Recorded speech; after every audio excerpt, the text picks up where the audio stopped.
video brought to you by Coffee Brand Coffee. It's the best coffee branded coffee that's coffee that's branded coffee. It's coffee. It's really good coffee. You should check it out.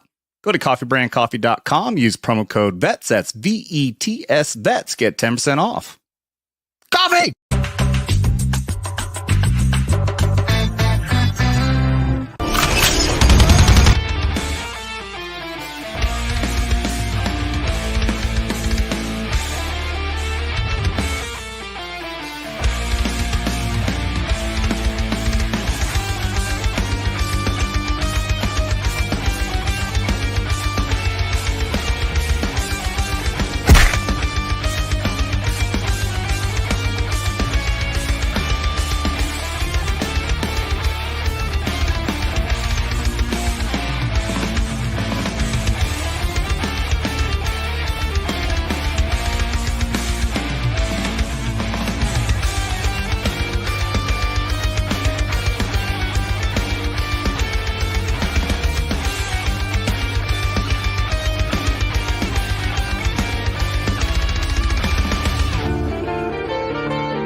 Welcome to Skinemax Saturday, everybody. Here on Vets Talkin. I've got my freaking iPad playing shit in the background. Shut up, you're distracting me. Screwed up my intro. What's up, everybody? Happy Saturday. Welcome to our second guest from the Salty Nerd podcast, Matthew Kadish over here. Is it Kadish or Kadish? It's a long A. It's Kadish. Kadish. All right. I want to make sure I got that right. Welcome, buddy. How you doing? Doing good. It was kind of funny because we were just reminiscing about our first time meeting around this time last year, a little bit, about a month ahead of time. But you were at our studio here. You came in, and I was in the studio working the buttons and all that good stuff. And it was cool meeting you. Now we're on your live stream. So yeah, absolutely. I was here. This is when we were doing the midweek hump there. We had Quarter Black Garrett, Jed, Comics Division, Culture Casino, and Alex over here, who was very cool, and he came on to our show the week after I left Vegas. I was still on the road, and I was at a hotel. I didn't even recognize you. My experience with you was the weird man with the iPad hiding in the corner when we were in the studio. That was me. That was you. Yeah. Didn't know what you were doing. I was making sure the camera was on you when you were talking, and then on someone else when they were talking. Eventually, I did figure that out when I was watching the screen. I realized, because the cameras are, we all had our own individual camera. Felt so fucking cool. Like, oh, I got my own camera, and then keeps on switching. Oh, that's what he's doing. He's the one switching everything. Yeah. So, in fact, if you look at the TV in that picture, that's showing the stream that I was switching for while you guys were out in the green room. Oh, yeah. That's right. Yeah, TV up here. Now, correct me if I'm wrong. This desk over here in the corner with the red mic. This is your desk, correct? No, that's Matt Vader's desk. Oh, okay. That's the one right next to it is where I'm sitting right now. That's too bad because I was there and got to witness Quarter Black Garrett here humping this desk. We actually have pictures of that. We have pictures of that because Alex here said Alex said to Quarter Black, he said, Matt here is so strict. He doesn't want anyone touching this desk. So can I just get a picture of you touching the desk? And instead, Quarter Black got right up on it and humped his fucking cock right on this fucking thing. So. Yeah, Matt Vader is very particular. Like, he doesn't want anyone touching his headphones. He doesn't want anyone touching his station. I'm like, motherfucker, I paid for all this shit. Like, you don't get to tell me I can't move stuff around and So it's confirmed Matt, when he's not around, touches everything he has. Yeah, I just rub my balls all over his face.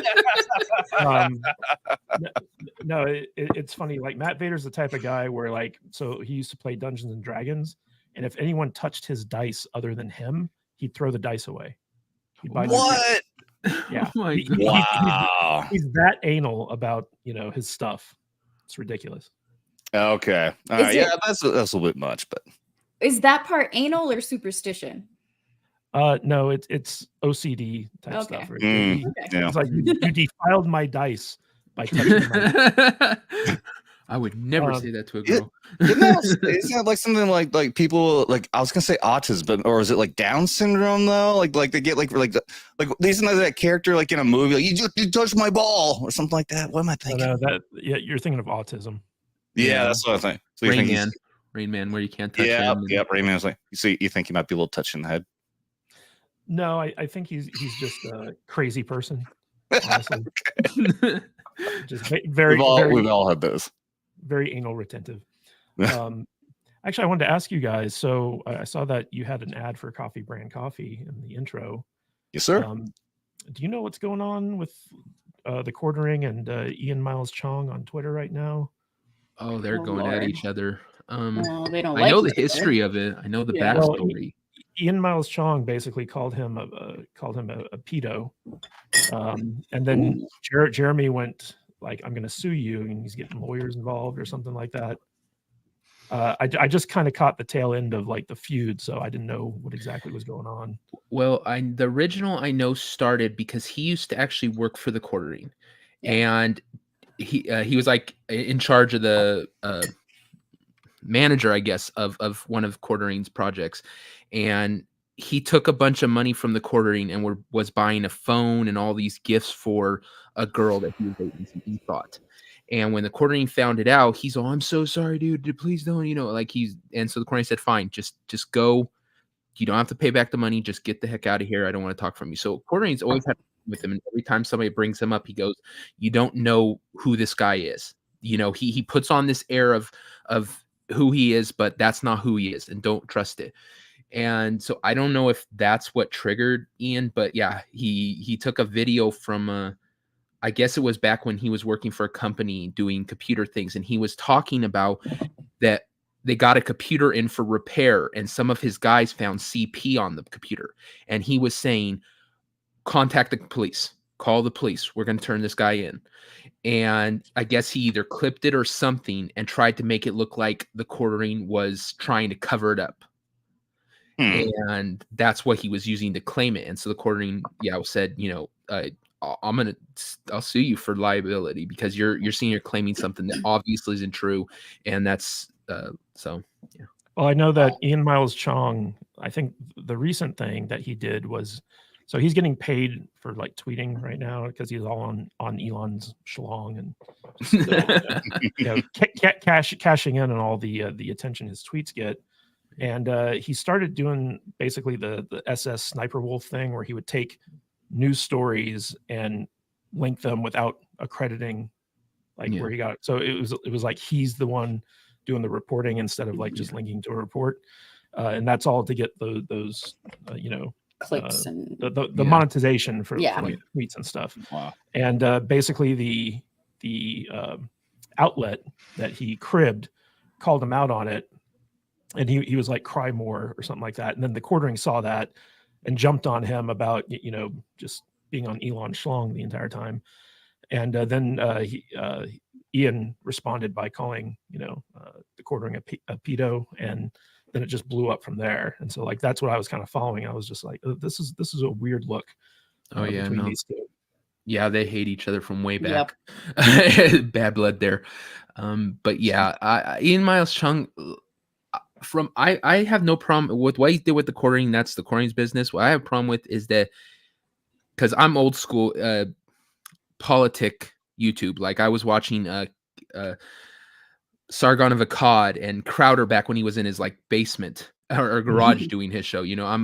So I remember when he first came out, it was back during the Edgelord days where he had a bunch of people, and he was friends, and they actually started a channel for gaming with what was his name? It doesn't matter. Anyway, and he essentially stole it from them. He changed the passwords, changed all this stuff, and took the channel over. And so they called him on it, and he ended up swatting them. He had him swatted, and I think got a dog killed. When the SWAT team came in, the dog barked, and they had to put it down. And then he told them that he had cocaine in the house and guns and all this stuff. And he might have, I don't know, because he was kind of weird, the guy. But still, and he denied it. Then it came out that he did do it, and so I've seen some dirty stuff from him from way back, and then now this is his reincarnation, is this, you know, reporter and stuff, and yeah, but he's done scumbag stuff for years. That's a shame. See, we were talking about behind the scenes that I'm just not that much into other YouTube stuff, so I don't know about any of this stuff. I think this is all completely over my head.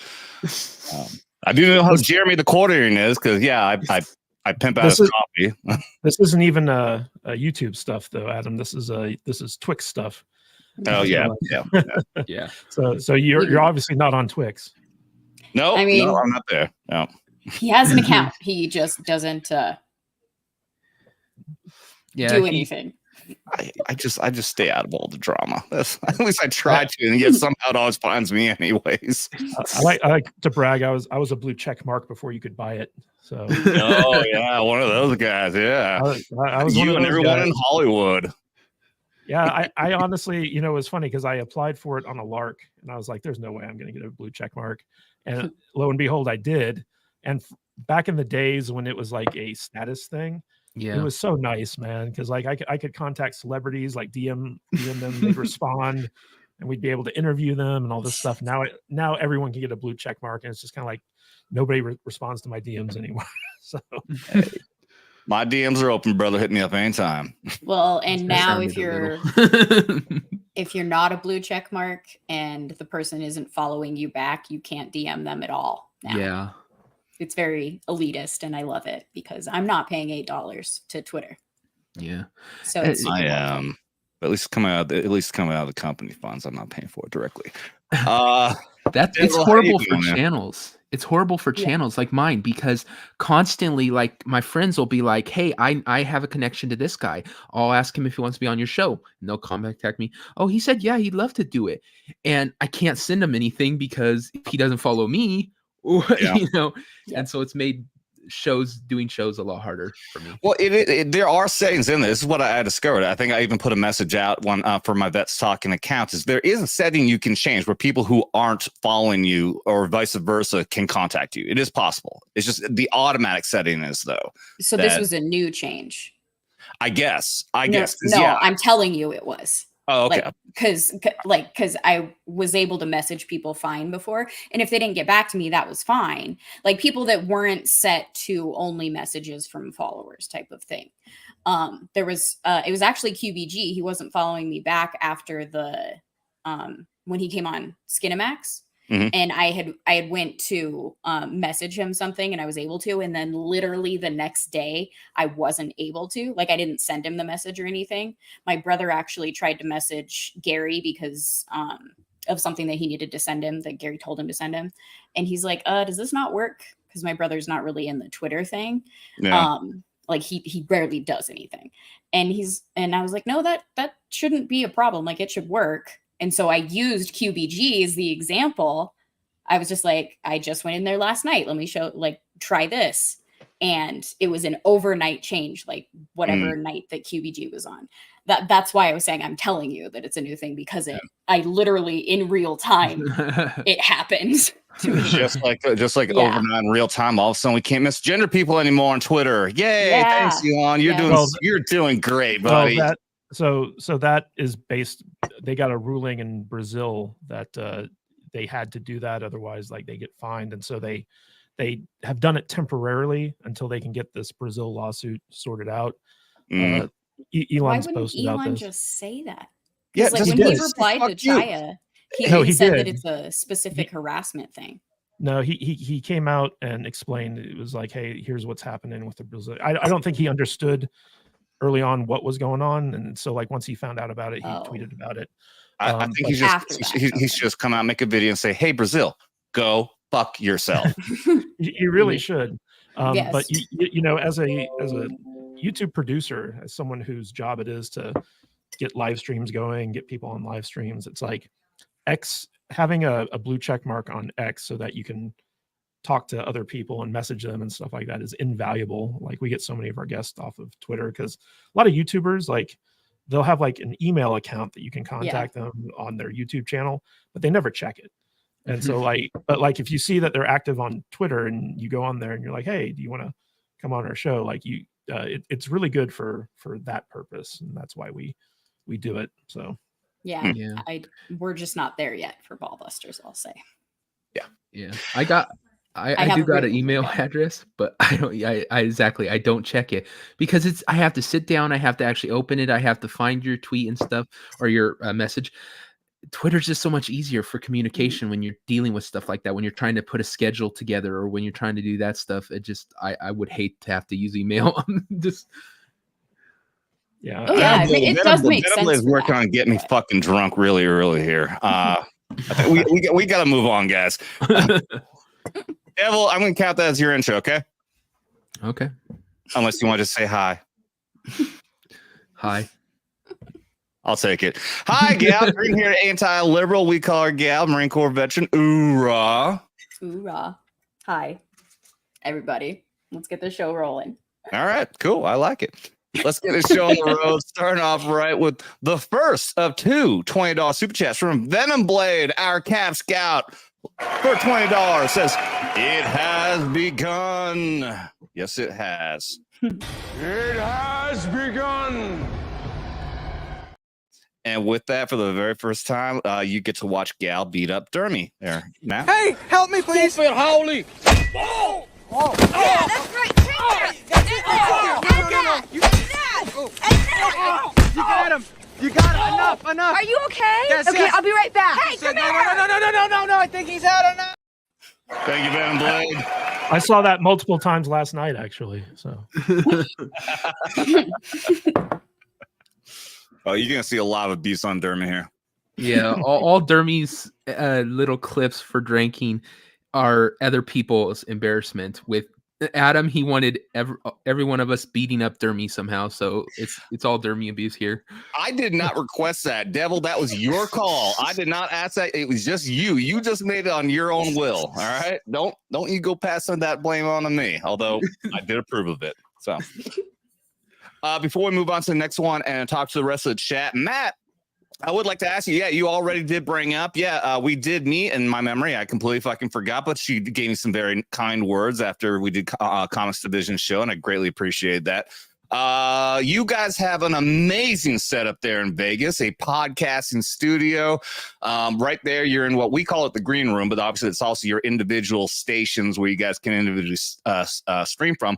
And right behind you is an awesome full fucking production podcasting studio, a table and cameras fucking everywhere. How the hell did that shit get started, man? Because I'll tell you what, I was blown away. I even said it during, I think it was in comics. I'm like, I do not belong here. This is way, and then culture casino being the asshole. Yeah, you don't. I'm like, thanks, Dick. All right. Please tell us how you got involved and how that whole thing got started, man. Yeah. So oddly enough, everything starts with Twitter. Funny enough, after The Last Jedi came out, I got on Twitter to voice my complaints about that movie. And there was this other guy who started following my tweets and tweeting back with me, and he was called the Salty Nerd, and that was Alex. And eventually, I discovered that Alex lived in Las Vegas, which is where I live. I was like, "Hey, dude, we should hang out sometime." And so he was like, "Yeah, sure, let's meet up for lunch." And I'm going to bring a friend of mine who also lives here in Vegas, and that was Matt Vader. And so we got together for lunch and had a really fun time hanging out. And Vader was this guy who's like, hey, every Monday morning, I'm at this coffee shop if you guys want to join me. And so every Monday morning, we'd go there to this coffee shop and we'd hang out with Vader for like an hour or two. And that we'd just talk about movies. We'd shit talk movies and all that other stuff. And eventually Alex was like, hey, I'm doing this podcast with this friend of mine in Chicago. And it's really annoying because like he's always canceling on me because he's got kids and all this other stuff. And me and Vader were like, well, why don't we just do the podcast with you? That's pretty much what we do every morning here at the coffee shop. And Alex was like, I never thought of that before. Yeah, let's do it. And so we started going to Alex's house every Tuesday morning and recording recording an audio only podcast, and totally disorganized. It was just something that he did as a hobby and we did for fun. And then when the lockdowns happened, we had been doing it for a while, and I was like, hey, what if we invested a little bit of money in this and start doing it professionally, like trying to get paid for it, treating it more like a business instead of a hobby.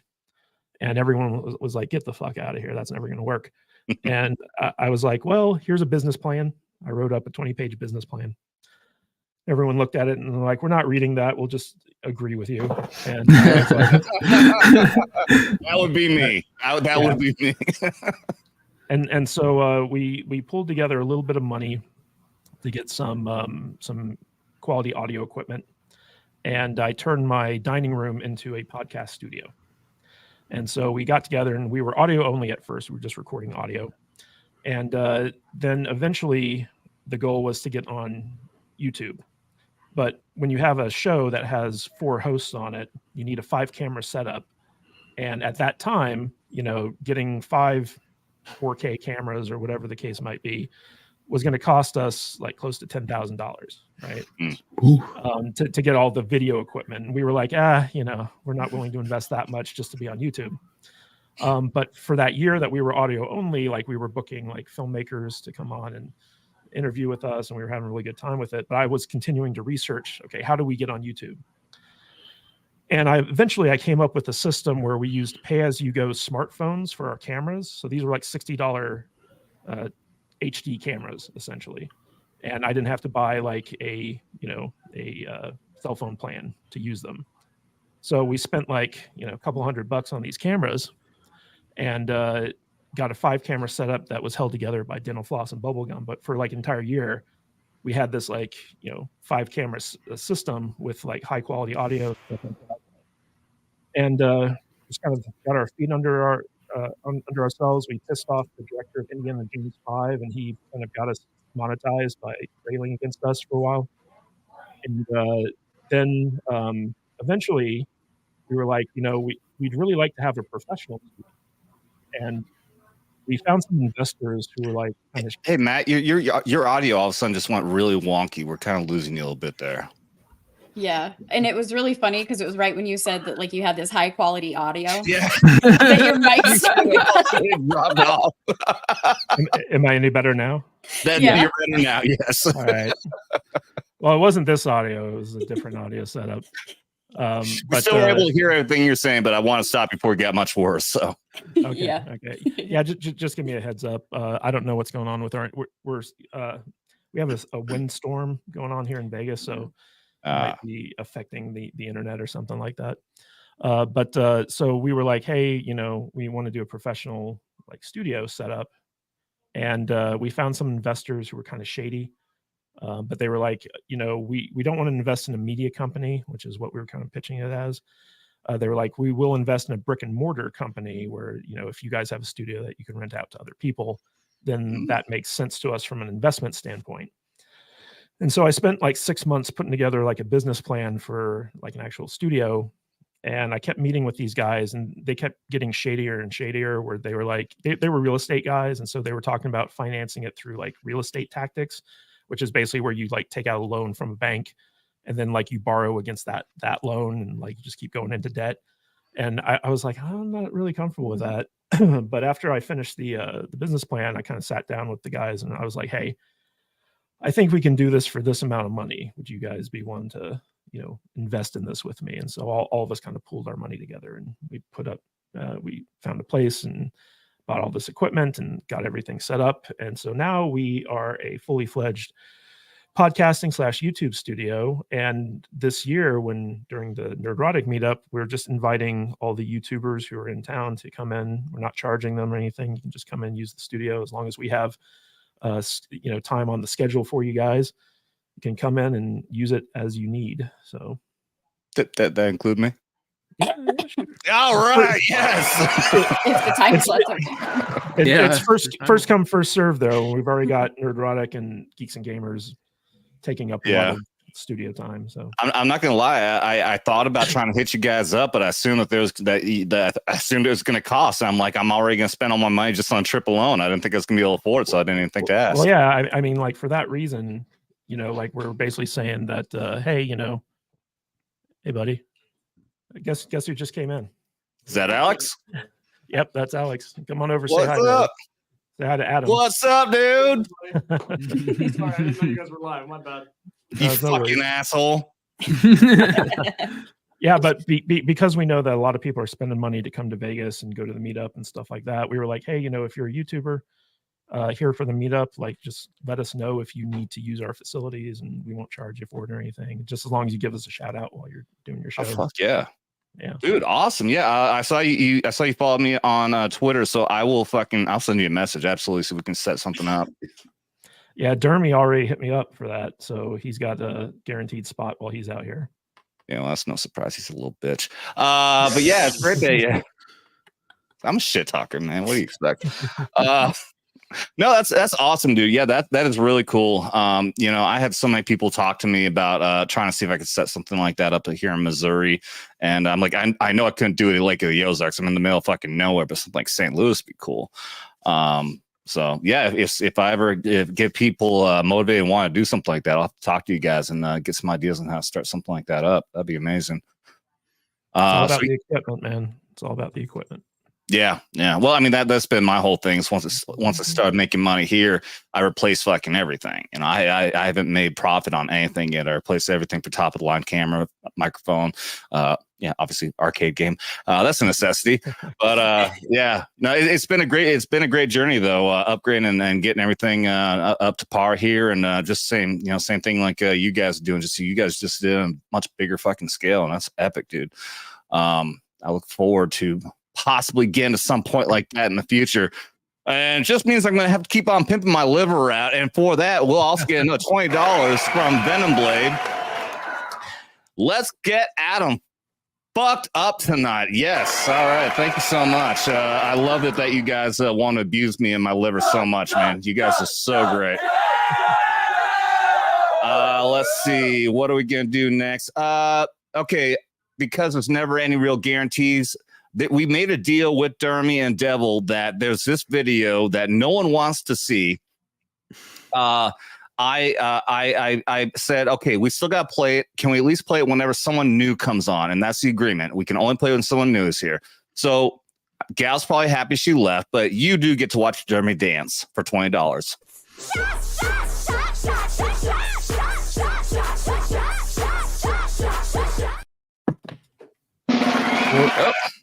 Oh.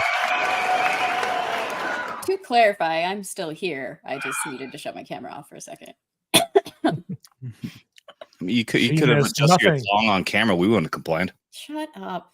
God, you're so annoyed about the bikini stream, I swear. Annoyed? Because it was on Dermy's channel.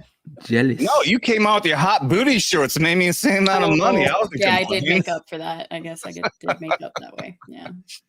She came on with a fucking Harry Potter shorts that said "Slither in."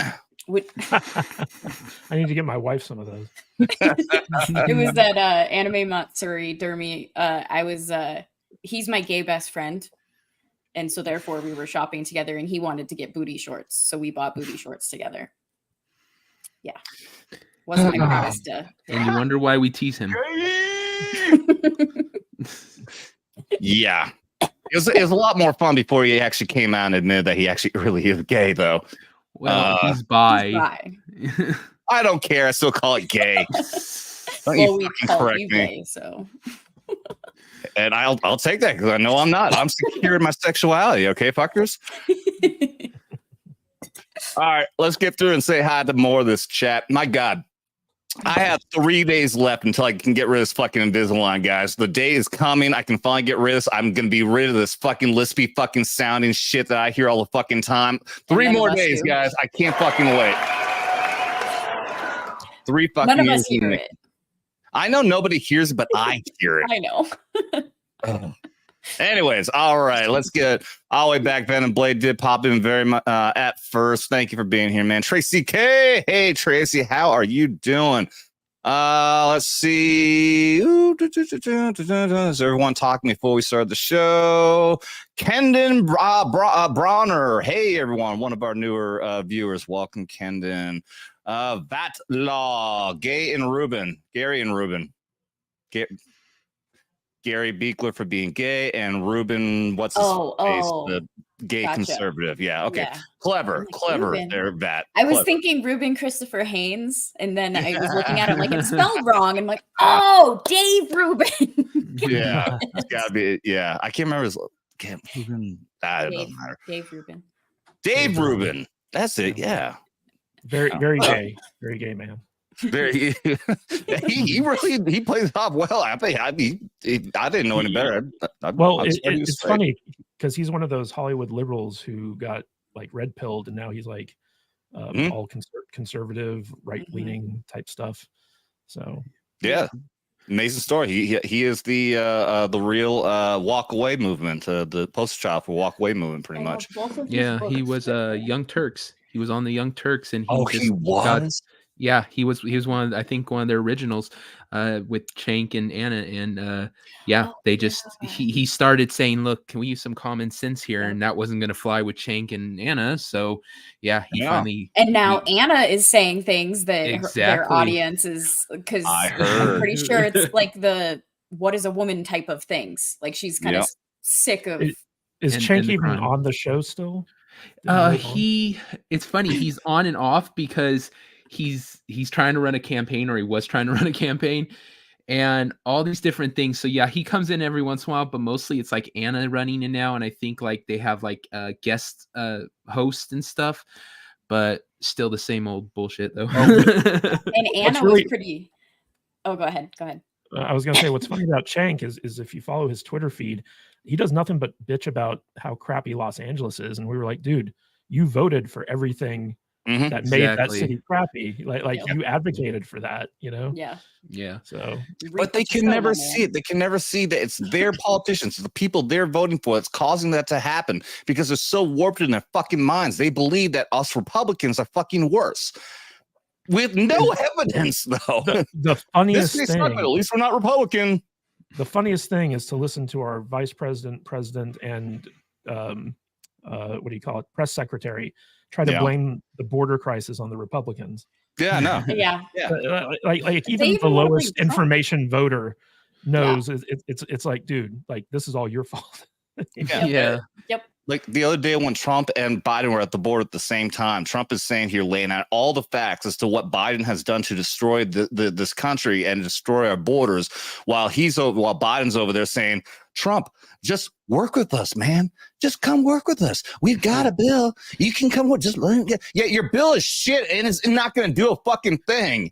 It's going to be way too high energy. He could do it all through executive action if he wanted to. But the funniest thing, I don't know if you guys saw that video. So basically, Trump was at Eagle Pass, which is a very hard, problematic area for border crossing, whereas Biden was somewhere where Trump's wall was actually keeping the border crossings like down to zero, so he was very safe. But as Trump was touring the border, where he was like 50 feet from Mexico, he saw like these immigrants, and the immigrants started going like Trump, Trump, Trump. And he waved to them. It was the funniest I did not see that. That's epic. Yeah, there's video of it on Twitter. Like you can find that. It's so funny. Oh, that's so great. All right, let's roll through. I see some more super chats coming in. Thank you guys. You are amazing, man. Let me get through a few more. Where you at? I know you got.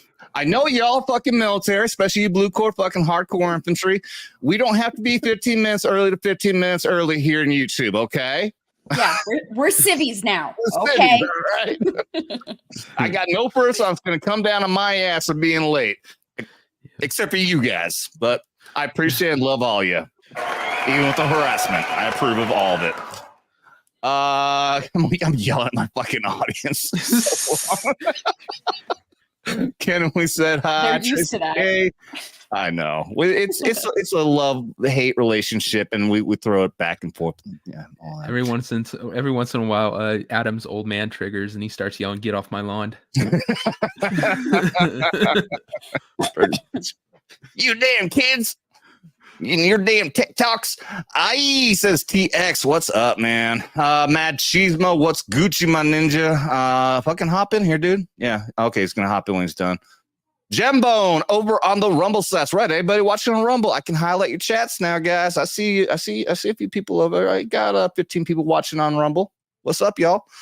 Let's see. Pilatus Esafire, hail to you. Death Dealer over on Rumble. What is up? Vince G. K. Roberts. Let's see what else we got. Twisted Pixie. I think we haven't seen Twisted Pixie in a while. I think she apologized like on Twitter or some shit. None of y'all got to apologize, man. Everyone's got lives. I understand this. Conan the Barbarian. Chrome. What's up? Well, I was seeing Conan in the chat. Holy fuck. There's audio of him laughing about the dog getting killed. I know from our conversation earlier. Yeah, I saw that comment. That's fucked up, dude. Fucking people suck. JB with the space in between the letters because we got 2 JBs. Twix is a candy bar. Well, yeah, that's true too. What's up, K. Roberts? Brazilian nuts. Yes. Ruben Christopher Haynes. Did you recover anything after the break-in? I assume that was to you guys. Did you guys get broken into? Yeah, we did. So it was right after you were here last year, and basically someone broke in through the back of the building, crowbarred their way into the studio, and basically just ransacked the place, stole $10,000 worth of equipment. We were just devastated because we weren't even technically open to the public yet, right? Like we didn't have insurance, we didn't have any of this stuff ready for no fucking way. Yeah, and when we told people about it on Twitter and stuff like that, the whole community just kind of like they had just been here basically. Yeah. And so they rallied around us. We started a GoFundMe, and luckily we were able to raise enough money to replace all the equipment that was stolen and stuff like that. Dude. So, but Ruben, Las Vegas police are not the best at their job. They were our detective worked 2 days a week, 9 to 5, and they did find some of our stuff at a pawn shop that they were able to recover and return, but they never made an arrest.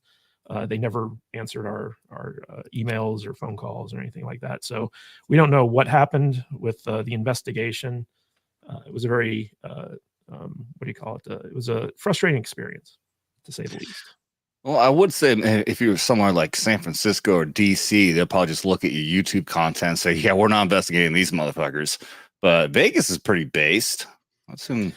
Well, so it's a difference between Vegas Metro PD, and if we were just like a couple blocks to the south, and we were in Henderson, which is the neighboring city. Henderson PD is excellent. They get on stuff right away. We were on hold on 911 for like an hour before we were able to call in the break-in, and then like when the police came in, we were like, hey, they left their crowbar over here that's probably got fingerprints on it, and they're like, oh, we don't call out CSI for anything less than $50,000, for anything under $50,000. Oh God. And so we're like, what? So like, you're not going to go after this guy? It was really frustrating. Really. So they treated your case like a stolen bike, basically. They just didn't care. They're like, it's break-in season. You're one of many businesses that have gotten broken into. You got less than $50,000 worth of equipment stolen. We don't get out of bed for that type of thing. So I would have been like, I gotta move that fucking sound effect. Go ahead. When they said you're just one of many, I'd be like, yeah, maybe you guys should get on that. Yeah.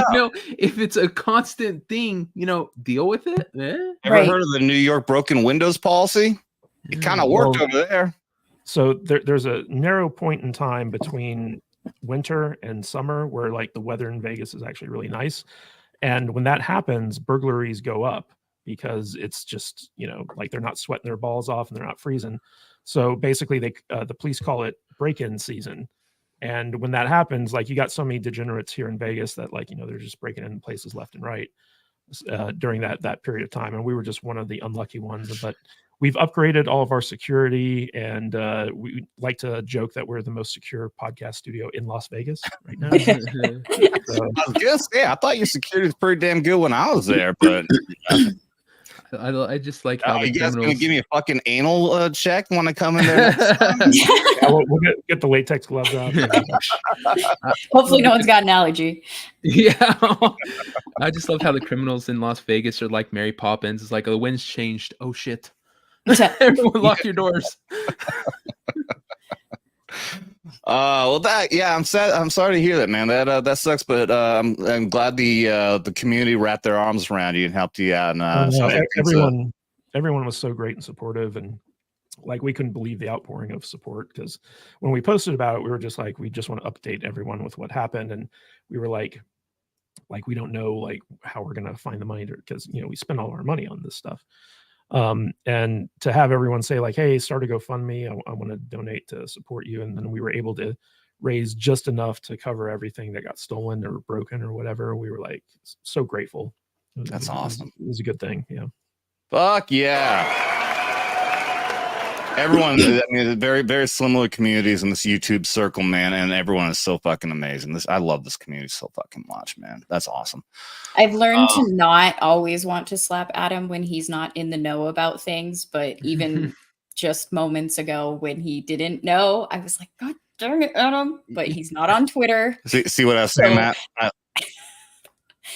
I told him this backstage. I'm like, yeah, I don't follow any of this shit, because I even told him like, yeah, dude, I know I worked with you guys, and I know of your podcast and your YouTube channel, but I'm not gonna bullshit you. I don't watch.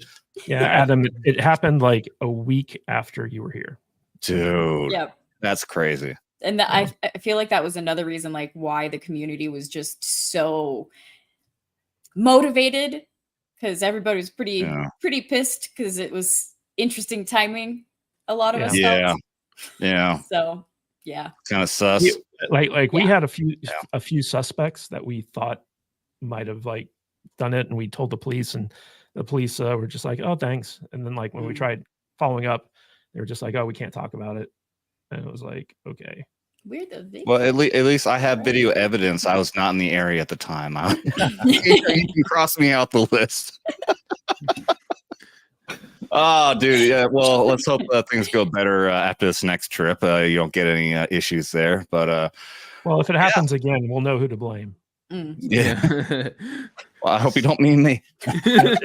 Obviously, I'm talking about Dermy Wermy. So. That's it. Yeah. Blame Dermy. Blame Dermy. Right before they took all your computers, they were on gay porn sites. I know who it is. The brony pony. Dermy. All right, let's run through and say hi to the rest of the people. MMAK, Reese King, fuck the young turds. That's right. Fuck those motherfuckers. And down here, Blue Core Devil with 20 said, oh, back is out against and no drinking with payments. Hey, it's more fun that way. Have a good night. I don't advocate that. Don't anyone take that. Have a good night, y'all. I'll watch the replay tomorrow. Peace and prayers. Watch you six. Stay calm. Stay armed. Thank you, buddy. You are awesome, man. Better Blue Cord. Love you, man. Thank you so much. With that, let's tase Dermy in the face. Here you go. That's the stuff. I like the intensity. Eye of the tiger. Good. You're holding 50,000 volts, little man. Don't be afraid to ride the lightning. Stop! In the face! In the face! In the face! I'm still navigating. I moved my fucking mic arm to the other side. I'm still having it because all my drinks are over here, so I have to navigate around this fucking thing whenever I'm doing anything. First world YouTuber problems. Let's see. Batlaw for $5 said, let's follow the advice of ZZ Top. In this case, beer drinkers and hell raises. Fuck yeah, dude. I approve of this. With that, social.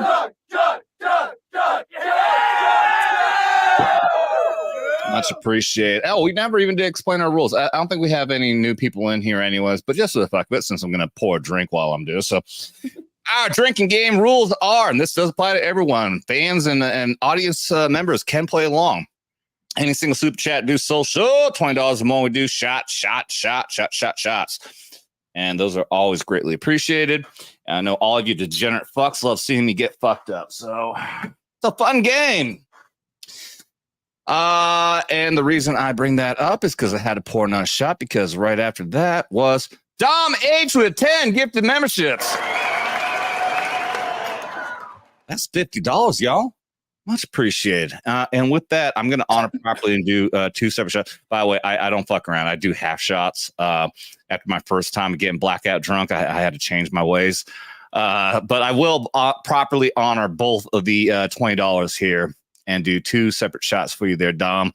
Awesome dude who I met in Orlando, hung out at Universal.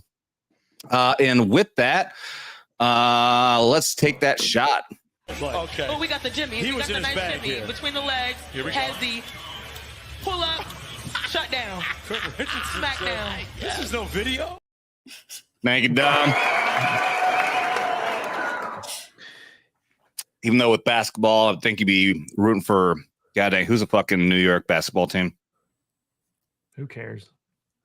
Knicks? The Knicks? The Knicks. Okay. Dude, I hate everything New York, so I don't care. Yeah.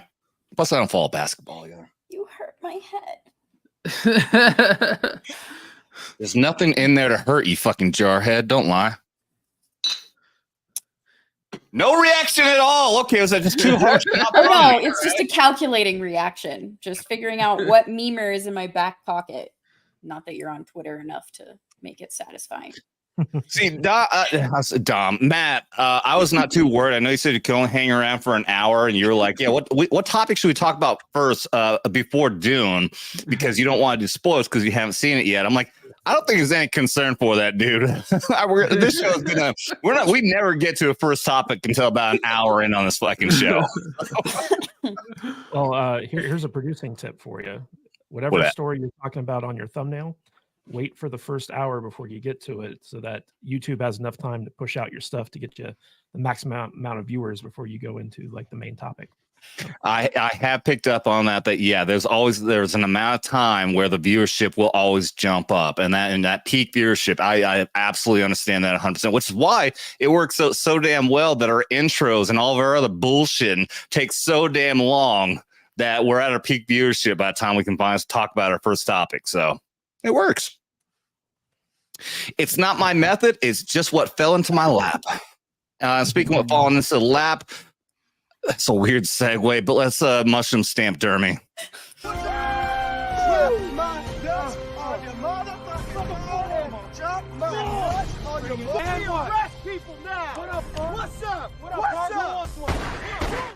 Thank you, Dom, for the 10 gifted memberships. And thank you to all of our new members. For anyone out there, we do have all the memberships. Those are all the people. You got the chevrons next to them. We have no cherry privates here at Talkin. Everyone does automatically get promoted to corporal right away, moving on to sergeant, staff sergeant, first sergeant.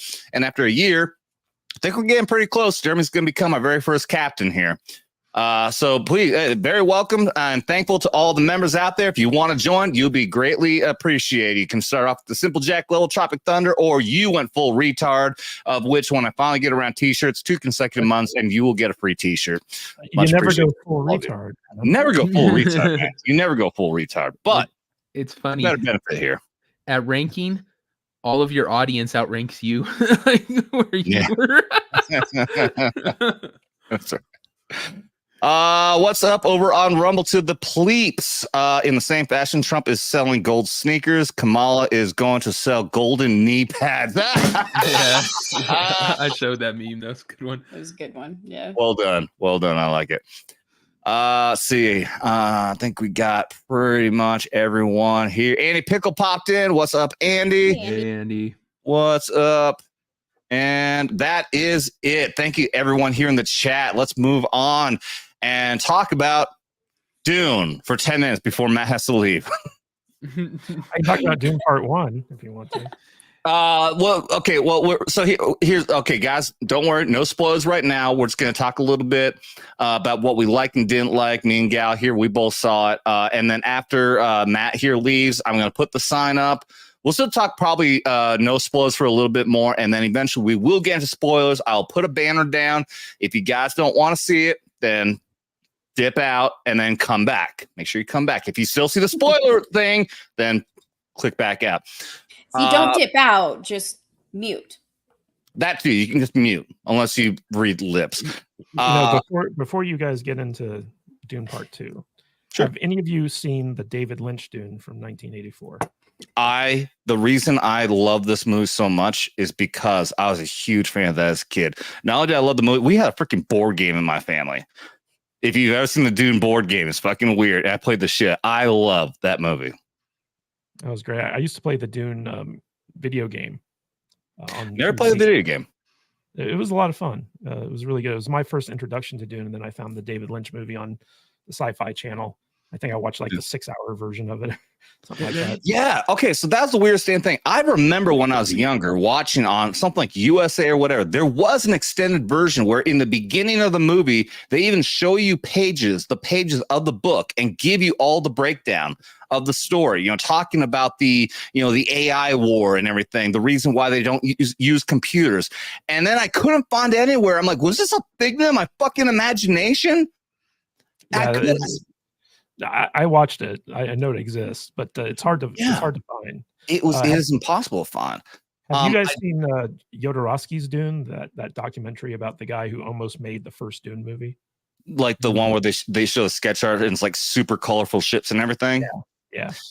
I think I watched a little bit of it, but as soon as I saw those weird colored ships, I'm like, this is fucking dumb. No way, I don't want to watch this shit. That looks so bad. Have you? Did you read the books? Are you like a whole Dune fan? The whole thing? So I've read the first book. I haven't read the other books in the series, and I haven't read any of the prequel books that Herbert's son wrote or anything like that. So, I got through the first Dune book, and I liked it well enough. Like I wasn't like super into it, but I love the David Lynch Dune. But the Jodorowsky's Dune documentary is really, really interesting because not only was it like this weird avant-garde artist from Europe who trained to be a mime, and like he was like super off the wall crazy, but he assembled a team that put together this book, this visual book for Dune. And this team, even though the movie never got made, Ridley Scott used these guys to make Alien, like H.R. Geiger was involved and all this other stuff. So without this Dune movie almost getting made, Alien would never have existed because all these guys went on to do the special effects. And in fact, the special effects guy for Jodorowsky's Dune wrote the script for Alien, and then went on and kind of like oversaw like the production with Ridley Scott and stuff like that. So this had like a far-reaching effect. In fact, the visual book that Jodorowsky put together to pitch his movie to the studios. Back in those days, there weren't Xerox machines, so they had to do it all by hand. So there were only 6 of these books in existence, and they gave them all to like the different studio heads. And if you look at some of like the most classic movies ever made, it's very obvious that these studios ripped off a lot of his work to do stuff in like other really well-known movies. So it's kind of interesting, the influences from that.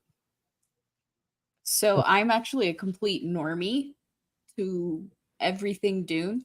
I watched the first recent Dune in 2021, I think is when that came out. And I loved it. So I learned that there were books after that and David Lynch's and everything. Like I had no idea about it. And so I've been avoiding as anything and everything I can. Like I don't care if people spoil it. It's old, obviously. Like people can spoil it, but like if people are talking about it in group chats I'm on or anything like that, I just don't read. Like I just let them chat and I ignore it. And same for like streams, I'll just mute it until they're done talking about it. Like I'll check in and be like, oh nope, still talking about it. You talking about the actual lore and canon in the books? I'm talking about anything. So like with FNT, I had it on, I had it muted until they were done. Like I was in one of the group chats, there were a couple of people that were wanting to wait until they were done. I just didn't want anything to color it for me. And so I'm proud of myself because I was able to avoid any types of spoilers. Like there's certain things that I've heard, but I don't like remember them because it's the one time in my life my terrible memory doesn't really is like helpful. I want to encourage you guys. So Adam, I know you're not big into YouTube or whatever, but there's a channel called Quinn's Ideas, where he has a series called The Ultimate Guide to Dune. And basically he does like these like 2-hour documentaries on like each book in the Dune series. And they are fantastic. They cover everything you need to know from each book without having to read the book. And he's got like a great voice. And so like it's very dramatic and it feels like a Ken Burns documentary almost. And then there's another YouTube channel called Comic Book Girl 19. and she has a series called Dune Club, where she basically does like a book club for like each Dune book. And so like she'll sit there and she'll do all these episodes for like each book, and it's really fascinating. So like if you are going down a Dune rabbit hole, I'd highly recommend those two channels. Did you say that was Quinn's Ideas? Is that what you said? Quinn's Ideas, yes. Okay, yeah, I found it right away. I will watch that because so it's really weird when it comes to Dune, because I don't think I consider myself a Dune normie, because I was obsessed with the movie and I'm obsessed with the lore. I've watched other videos that break down the explanations, but more like just like an hour video of everything, not a breakdown of every fucking book. Like I'll check this out. The lore is so deep and expansive. There's a reason why everyone says you cannot adapt this into a movie. It's impossible. There's so much to it. But so because I was such a big fan of the 1984, right? 1984. I was born in 1981, but my parents were my dad was a big fucking nerd, Star Trek and Dune and everything else. The reason why I played the fucking video game, board game as a kid. So I was obsessed with it. And when YouTube came around, I started watching all these other things, and that's when, it blew my mind. When you think back to what happened in the 1984 movie, now it's so much deeper. Now I have a much better understanding of why this happens. The information about the Bene Gesserits and their scheming and everything. I would say, Gal, to what you were saying about not being like having spoilers. Like I can get spoilers for the movie because the movies are going to be different, but I would highly encourage that when you watch these videos that explains the lore and the background of everything about the Dune novels, it will enhance your experience exponentially when it comes to watching the movies. So I plan on reading the books now because the second one kind of pissed me off. So I adore Dune. Like, I was blown away by it. I loved it. And I was super excited to go into this. And I now just want to go read the book. So it kind of did its job to where like you're going to go get someone to go pay for the books and, drive that. I now know some things because there's someone I know I messaged on Twitter that I know wasn't exactly happy with it because he's a huge fan. And so I just gave like a brief description of the things that I like kind of put me off from it.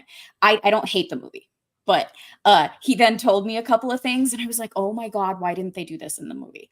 So I'll just leave it at that. But like, I still enjoyed the movie. It's just, I can say so. Okay. And I'm not gonna drag on too long. Cause I mean, Matt, if you have to just go ahead and say at any point, I got to take off, but well, actually I do have to get going. Okay. All right, buddy. All right, man. Wish I could stay longer, but I have a wife at home who's like, where are you at right now? I completely understand.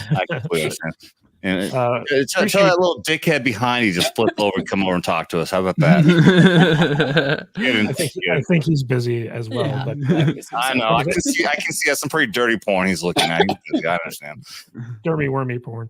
Don't go down that rabbit hole. No, save him. But thank you so much for having me on. This was a really good time. And Adam, we're going to have you on our Saturday show sometime. No, fuck yeah, dude. I'm down. I'm absolutely down. Yeah. Like I said, we follow each other now. I'll hit you up, man. All right, man. Bye, Alex. Hi. What's up, fucker? Bye, guys. Bye. Thank you so much, buddy. Yes. Take care, man. Bye. I'm going to drop you links here. All right. Everybody, thank you very much, Matt Kadish.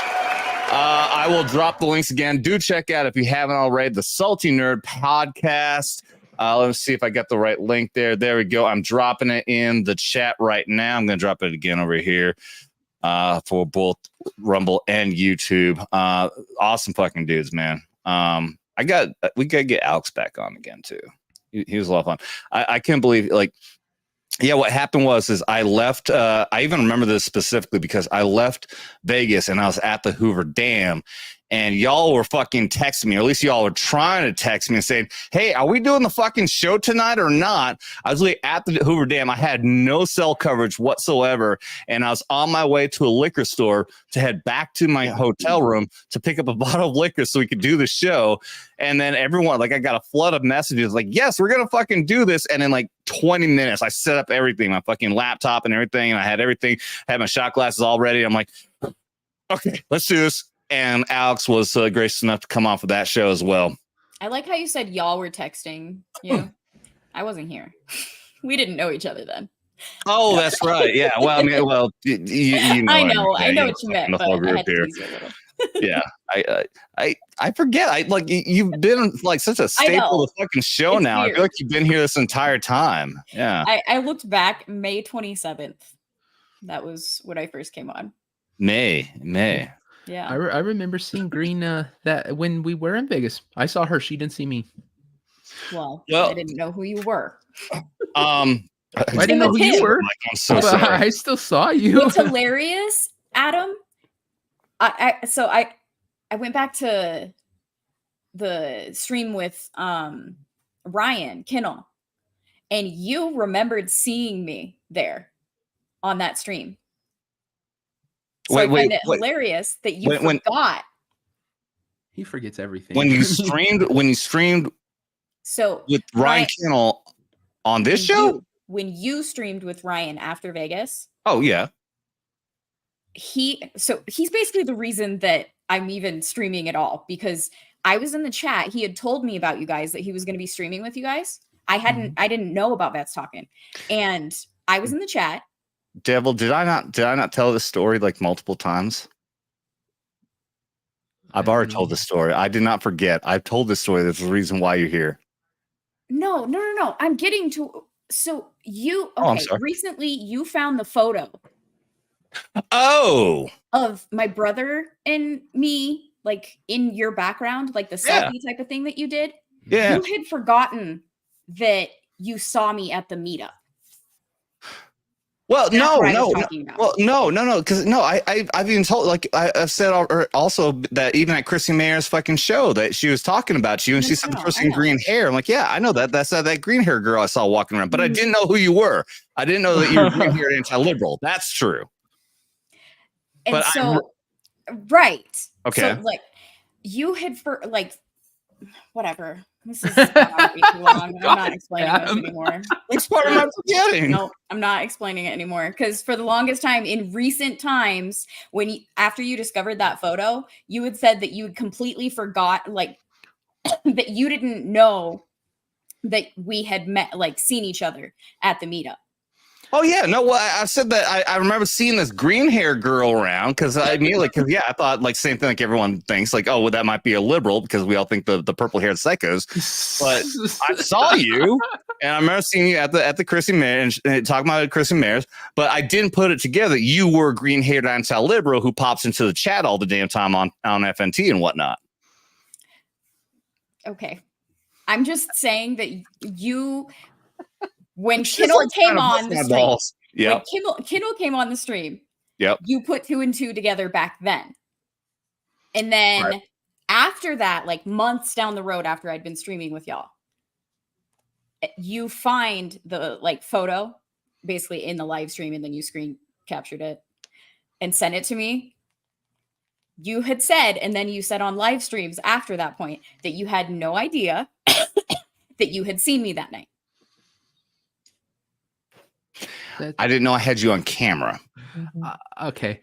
I remember more clear because I remember somebody pointed you out. Somebody had said, there's green-haired anti-liberal. I was all, huh? Because I lurk. I rarely type in chat. I do more now that I have my own show and stuff because I'm friends with everybody. So it's like, okay, I'll talk. You just saw that. But Oh yeah, the bitch. Yeah, that's perfect for Glyph. But I never would actually like chat in chat. So I didn't, when they said green haired anti-liberal, I was all, I don't know who that is. Who is that? You know, like, so, but then, yeah, you were sitting up against the wall with your brother and you're wearing a brown dress. And I was all, oh, her? Okay. Yep. Yeah, you were. I was wearing a blue shirt with a checkered white and black skirt. Why do I remember? I could have sworn you were wearing a brown It's dress. some other girl. I know. I know. Oh my God. What have I done? I'm so in trouble. I could have sworn you were in a brown dress.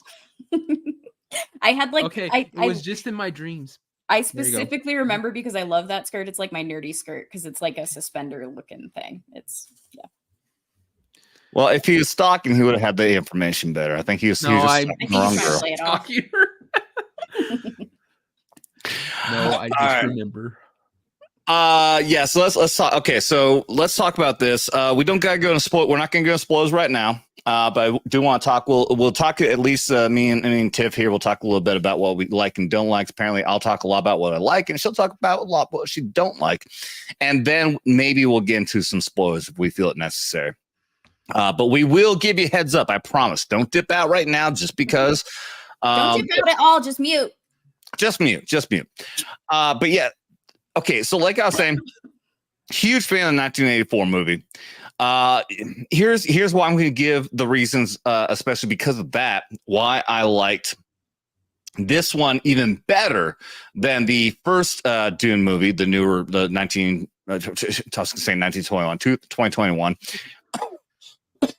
Excuse me, I'm dying. Because you can unmute.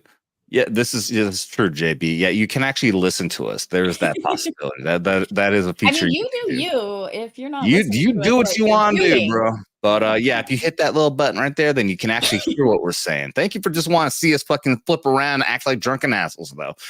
But yeah, the first movie was almost beat for beat along with the 1984 movie. I mean, much better, well done, of course. I'm not scolding it for that. But it felt very much almost like whichever the Star Trek when Khan, the new iteration of Star Trek with Khan, Into Darkness. Into Darkness was like, okay, well, I know it's going to happen here because this happened in Star Trek 3, The Wrath of Khan. I don't have to get the numbers right, but The Wrath of Khan. You could just say Wrath of Khan, but yeah, it was obviously a lot different, but you know, they just kind of flip. You know, that's a bad comparison because the flip over there is fucking dumb as shit for Star Trek. But nonetheless, it was almost beat for beat along with the Dune movie, with the first half of the 1984 Dune movie. Save for they did add some shit in there, like with Duncan, not Duncan, old boy who plays Aquaman. Gurney. Oh. When Gurney, yeah, the whole segment when Gurney, when they go into this area and Gurney, the area where Gurney dies, that shit did not happen. So that is Duncan. You're flip flopping them. Yeah. So Duncan. Aquaman was Jason Momoa. That's Duncan, Idaho. That was Duncan. Yes, that's right. Okay. All right. So yeah, well, in that whole scene, that did not happen in the 1984 version. Other than that, the vast majority of everything that happened that was very much beat for beat the same thing because beat for beat for the fucking for the book. This one was way off the beaten path. They put so much more into this one that was so different from the 1984 movie that I didn't know what was happening. I recorded a reaction video as soon as I got done in my truck, and there was so much in there that I didn't know was happening. And that was a big reason why I was so much more intrigued in this one, because it was unexpected. I knew what was going to happen in that other one. I had a feeling where it was going to end. This one, I had no fucking clue.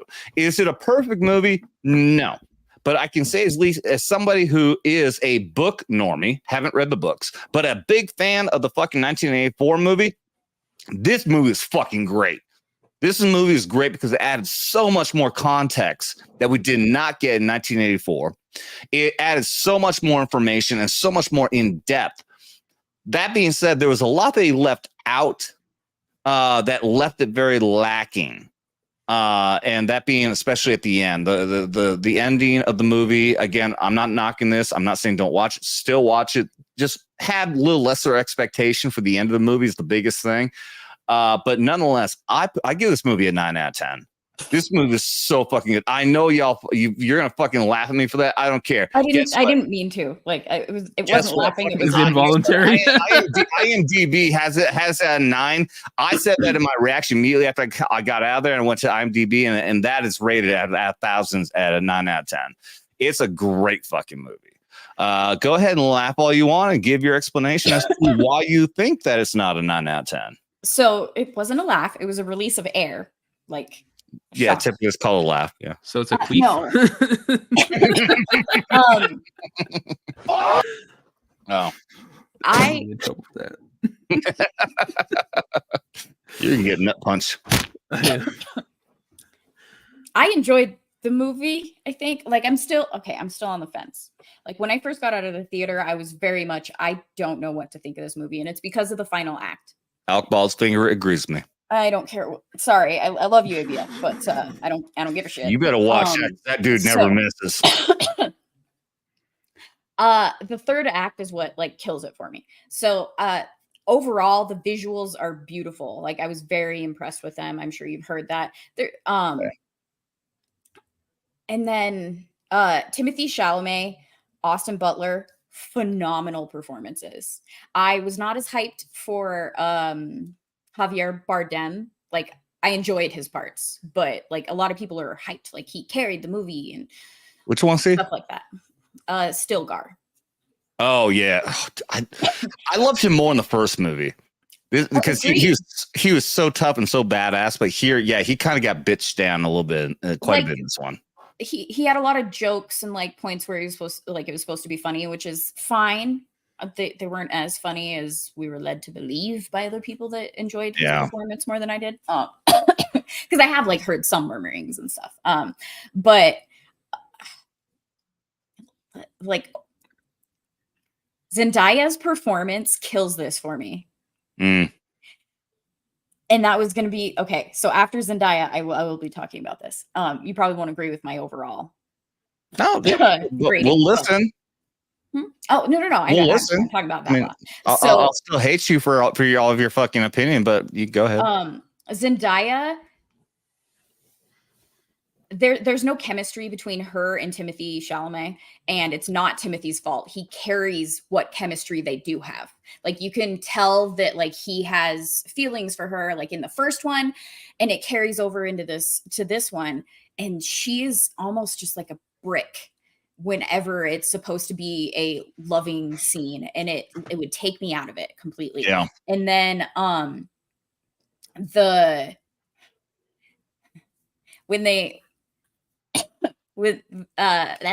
sorry.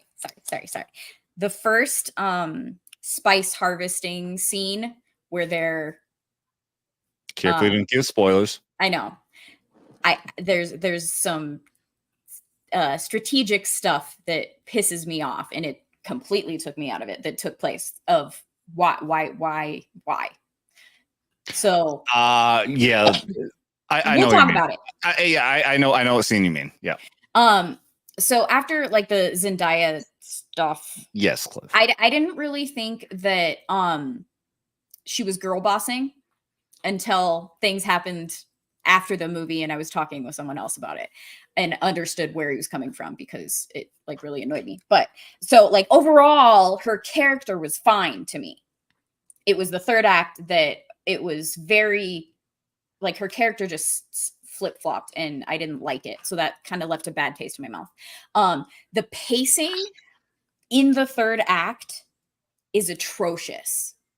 Of how the story advances, you do not get information that you should get, especially after I learned some spoilers from the books as to why certain characters did things. There was just a lot of, this is a great scene. Why did we not see it? Advancement of it.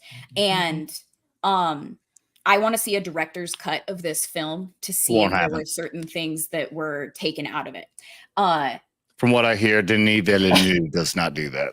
Well, that's fine.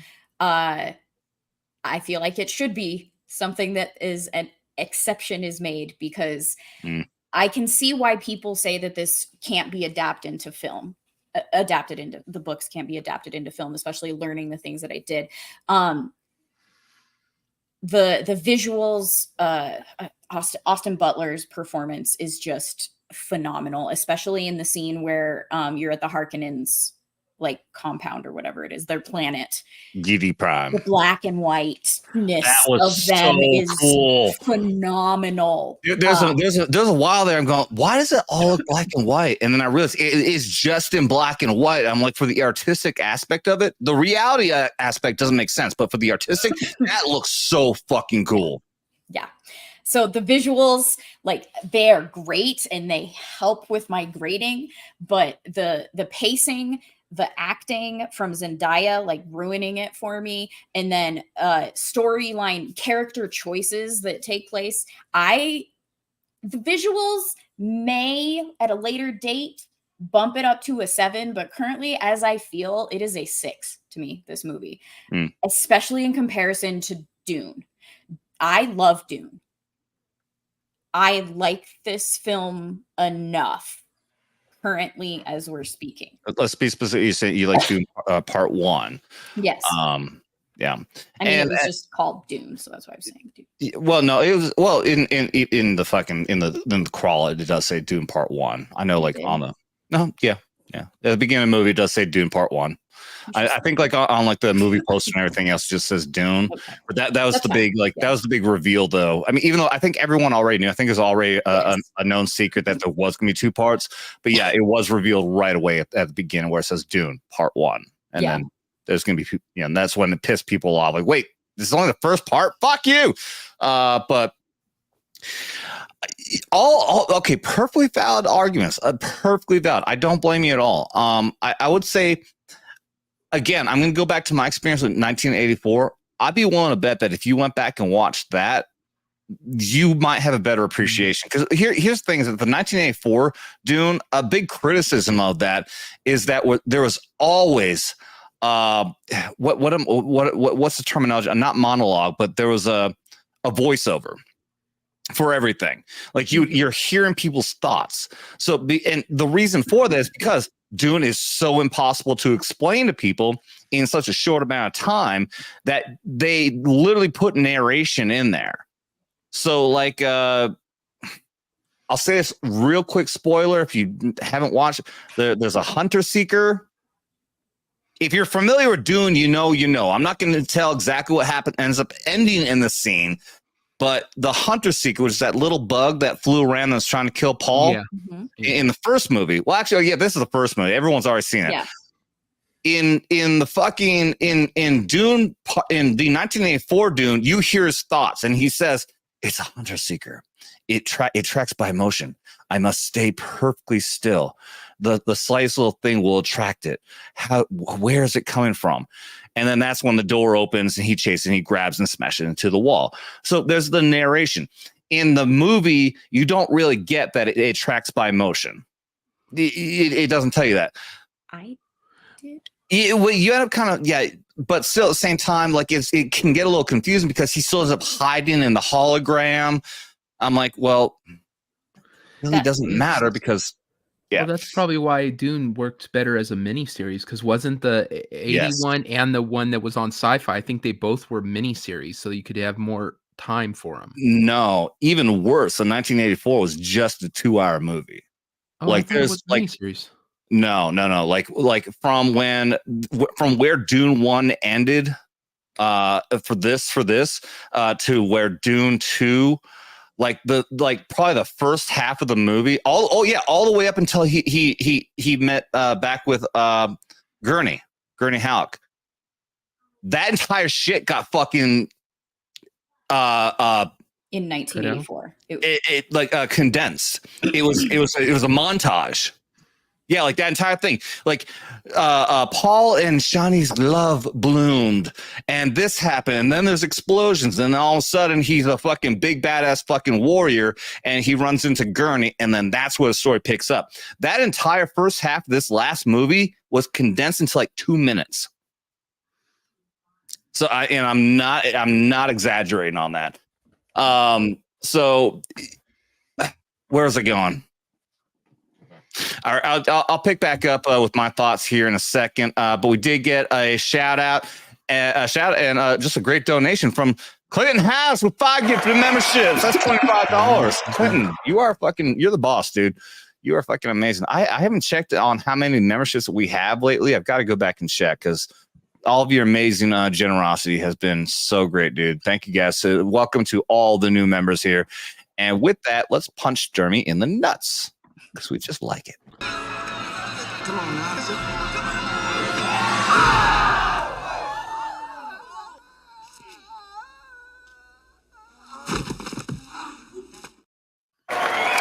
Cheers to you, Quinn.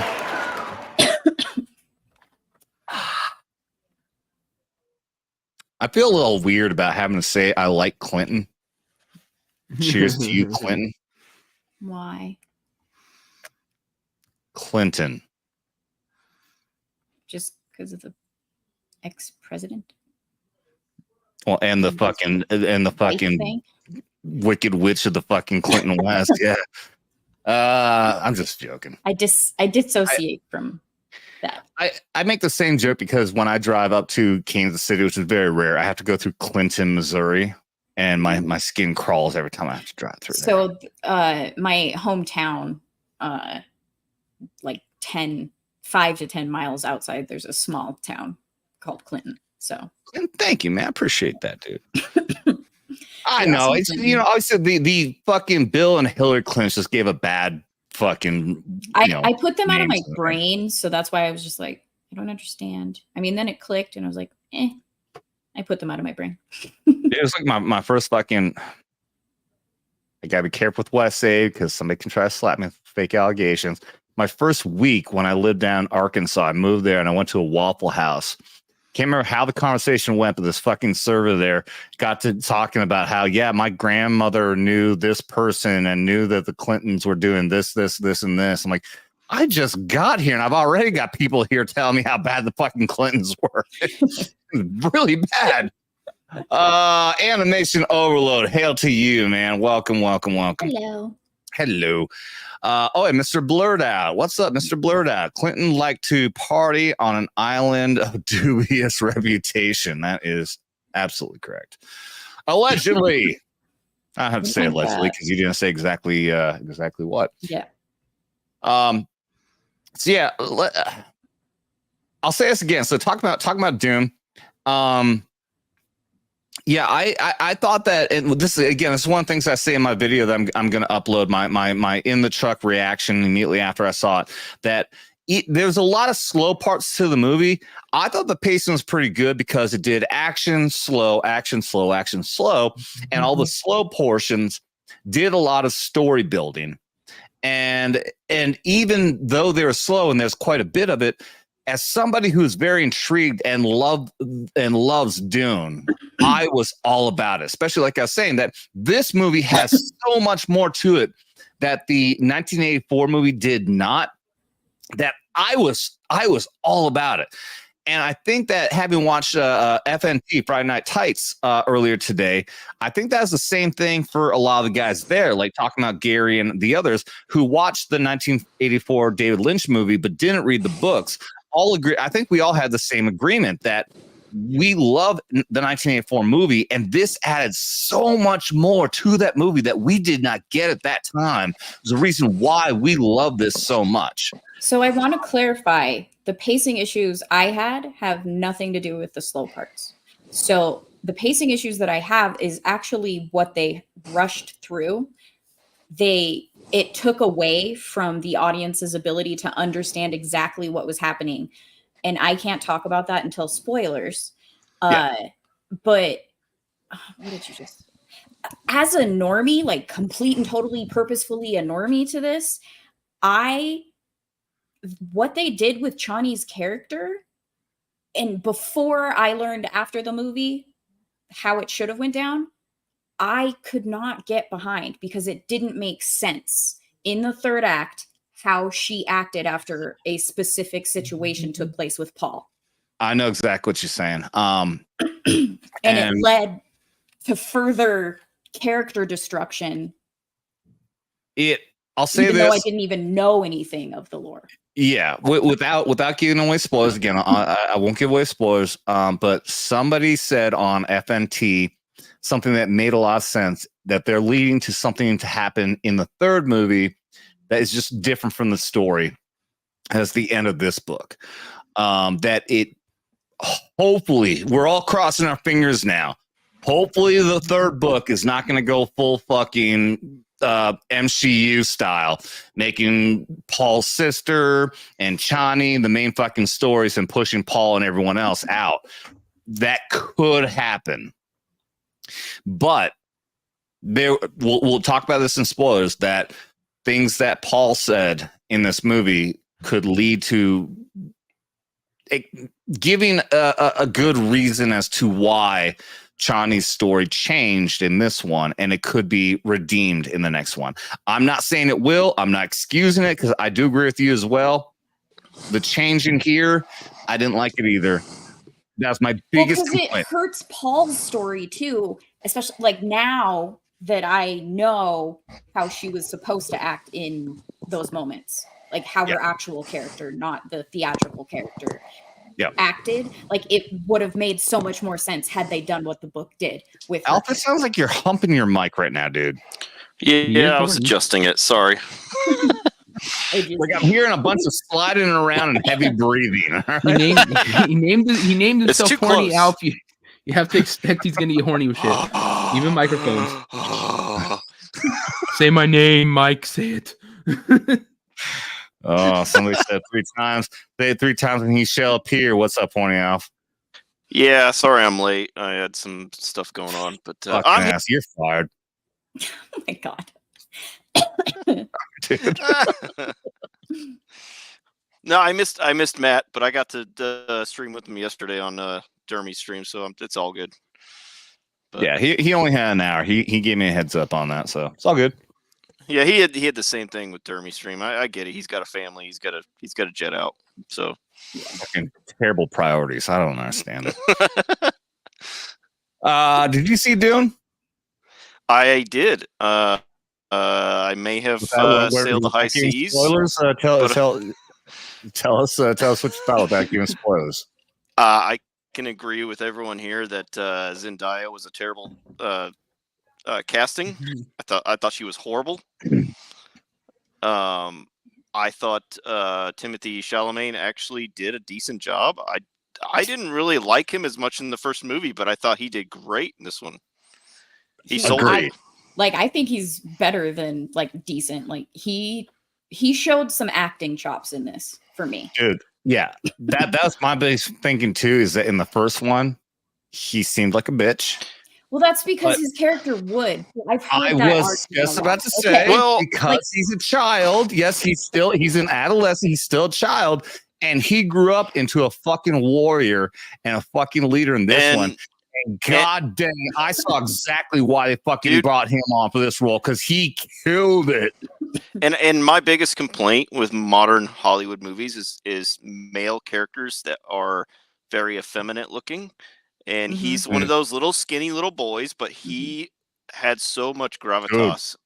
I'm getting chills right now at that fucking speech. I'm not gonna say what the speech is, but holy shit, man. Even now I'm jumping, I'm like, oh, motherfucker, I'm with you. I'm going to fucking go to hell with you, motherfucker. For me, it was when he was using the voice. When he used the voice, like, especially compared to the first Dune, like part 1, like, he's learning the ropes of that, but, like, went, And then obviously there's, it's not just him, but, like, his performance of the use of that voice was just... And then the brother, the Harkonnen brother, the one that was sadistic. Austin that dude, Butler. Yes, that Elvis. The fact that like people would give him any issues and he would just kill him right away. You know? Yeah. It was crazy. That guy was intimidating. Dude. Austin Butler, Adam. You didn't hear me. Well, I said Fade. The character's name is Fade. Fade Arutha. Gotcha. Yeah, he was played by Sting in the 1984 movie, and Sting was so cool. Okay, Sting in the 1984 movie was so fucking cool, and he had this crazy spiked hair, and his eyes were fucking insane. And I thought, dude, you can't fucking beat that. And because I saw all of the they all had the shape. They had no hair whatsoever, no eyebrows or anything. And I saw this dude. I'm like, he looks like a fucking weirdo. He just looks like some fucking leftist psychopath that's dumb enough to shave his fucking eyebrows off. But god dang, he was great. And the scenes really fucking great. The scenes on the Harkonnen homeworld. I know y'all were saying it was an artistic choice. I just saw it as from a sci-fi perspective that maybe they were on a planet that was around a white star, and that's why everything looked that way. But I could see it both ways, honestly. But the thing is completely void of color. It is completely void of color, even in the shadows. There's no color there whatsoever. So there's definitely artistic. It was definitely a show. I've seen this kind of characteristics to describe certain species, like when you talk about like lizards or something like that. That's a weird fucking tangent to go down. I'm not going to go. But there are certain aspects where there would be species that have no concept whatsoever of being actually to be creative. They just create, but they are not actually creative, and that's where I kind of got this idea from. I'm going to butcher this explanation, but that there's no color.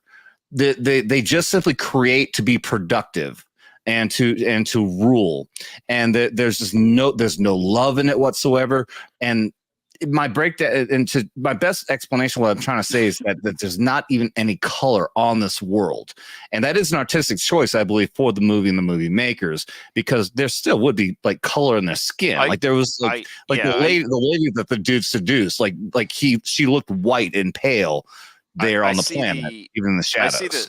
I see the colorless as that this race or this planet are soulless, cold, maniacal. They don't have any heart to them, and that's why they displayed it as like black and white. Well, exactly. That's what I'm saying. It's an artistic choice. It's not that it's not a reality. This planet just doesn't have color. It's more of an artistic display of the film. So I didn't take it that the planet doesn't have color. It's actually, so I think this is I don't know. This is my theory, just from how it came off to me and not knowing the books. Like this planet, whatever their source of light is, turns everything into a black and white type. So I think we're thinking way too much into it. I think we're just that's how I saw it too, and I was looking at it from a sci-fi perspective. Yeah, that's how I saw it. I interrupted you. Please, you had a point you want to make. Go ahead, Gal. I apologize. So when they're outside of the light, when they're inside a building, it showed that he had pink to his lips, that he had color like a human. It actually showed it when the Bene Gesserit women were showing up, when two of the servants, the Harkonnen servants, are standing outside of the light, like still within the shadows. They had color to their skin, and then once the Bene Gesserit women walked into the light, that's like the planet's light, they went to black and white. Oh, so that's why my theory is that like it's something to do like what Alf said, like they might be like a white star, their planet is nearby, and so when you step out into the light, it takes away your color, but you do have it when you're in the shadows. Black hole sun, won't you come and wash away the rain? Somebody else sings on their streams. And you guys are overthinking this. Somebody just forgot to hit the fucking color button on the camera. It's a mistake. Absolutely. They were like, shit. They're like, shit. We forgot to turn on the color. Just roll with it. You tell me it's all black and white. You guys are fired. Just roll with it. We'll just act like it was on purpose. Just like Just like the terrible fucking animation in the Flash, Flash movie, the CGI in there. We made intentionally made it look like shit. Let's see. Okay, Venom Blade, dude. I was dealing with this just yesterday, man. I know this is so fucking stupid, but I was just dealing yesterday.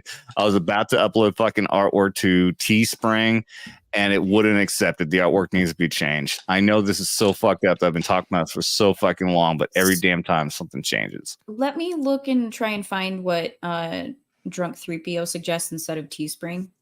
He told me to use as a starter the one that you were talking about that you said is not good. T Public. Wait, no. Teespring is the first one I was trying. T Public is the one that I was going to go to. T Public gave me an issue because the graphics were not in the right parameters. But yeah, Teespring is I know Teespring is one you were saying on some stream that is bad, right? Well, Yeah. So Yeah. So I tried T Public, and so Teespring I didn't even try on there, but T Public at least. The thing is the resolution for the images we had and everything were not high enough. Was the biggest thing. I don't think it was T Public that Jay recommends though. I need to find it. Wonder if there's a thing you can put it through that will up the resolution, like clarify the picture. Because I don't think I can get it anymore. I mean, if it was the wrong format, I could put it through Cloud Converter. Bro, I didn't even try yours. I was trying Raster's. Oh, well then, yeah. I'll go back. I will go back. I'll try yours. See if that one will work. But no, I was trying Raster's, and I didn't even think. But okay, like if it's the resolution stuff, then I guess that's fine. I thought you were meaning like the images weren't allowed on their site or something. No. Yeah, no. It because it has a standard thing. So they have to be a very high resolution to print and look good. Wheels let me know, by the way, my brother, because he was going into the kitchen and overheard what I was talking about. That planet has a black sun. So that might be why. Okay, that makes sense. Oh, sun, won't you and wash away. Okay. What are your overall thoughts, though, Alf? I think we got off on a tangent when you were talking. Like we always do. Yeah. This movie, I think, was a little weirder than the first movie. Like the first movie seemed a little more grounded. I agree with Gary that the Bene Gesserits, they all need to be just destroyed because they're manipulative assholes. You just reminded me that I feel that any women that we dislike as a whole, or like a woman in your life that you hate, whatever, it should now be used as kind of like a curse word. Get out of here, Bene Gesserit. Like, that is how I feel every time they would say their names. I'm like, I hate these bitches. Any woman that is evil incarnate should be referenced as such. Everything about them, they just were manipulating everyone. You know, they manipulated the people of Arrakis into thinking this was an old thing. And well, okay, but it's just they were manipulative. They need to be gone. That's my opinion. But that again, that is something that even in the first movie, that in the '84 movie, you don't get the explanation of. But if you watch these videos that explain the books, that if I can explain this at least in a little bit, if you'd be okay, Gal, because I mean, you see it in this movie. Well, here's the thing. I don't know who the Bene Gesserits work for, or if they're just doing their own thing. They work for themselves. They're their own thing. Because it's to create the super being. It is to create the Kuzat Sadrak. At first, I thought they worked for the Emperor, but then they're going against what he wants. So they've been controlling everything for so many generations. Well, they've been manipulating multiple bloodlines to attempt to create the prophecy of the Kuzat Sadrak, the super being, and that is exactly why you even see. Now I can't say that would be spoilers, but go ahead, Dad. I was gonna say, because getting to Gal's question, I was gonna say I'd give this a 7 or 8 out of 10. Not a bad movie, but not. Yeah, I think the movie. I think the first movie was better, but I did enjoy this a lot. So, I think the problem you run into by getting rid of them is they're supposed to be that element. They're supposed to be a manipulative element. They're supposed to be that. I think they're like essentially supposed to be like the church. You know, very manipulative for their own goals. They are like the Catholic Church. Very much. And I get that, but that could be part of the story where they eventually turn on the Bene Gesserits and try to kill them. Like if I were Paul, once I gained that power, bitches be gone. Yeah.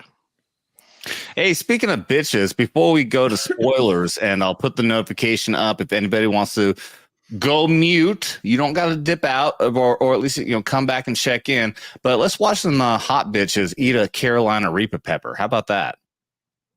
You guys down? Oh God! I've seen this. It goes horribly wrong. This is gonna happen to me. Hottest pepper.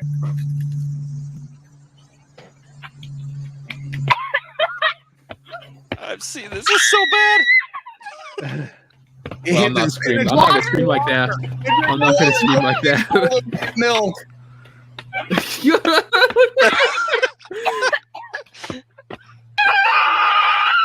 Why are women so dramatic? So that was basically Dermy. Looks like He's just sitting here drooling. Looks like you're not faking. Holy shit. Lay back. Are you okay? No. That wasn't a good idea. Drama. Holy hell. Okay, I won't do that. I know I can take it better than that,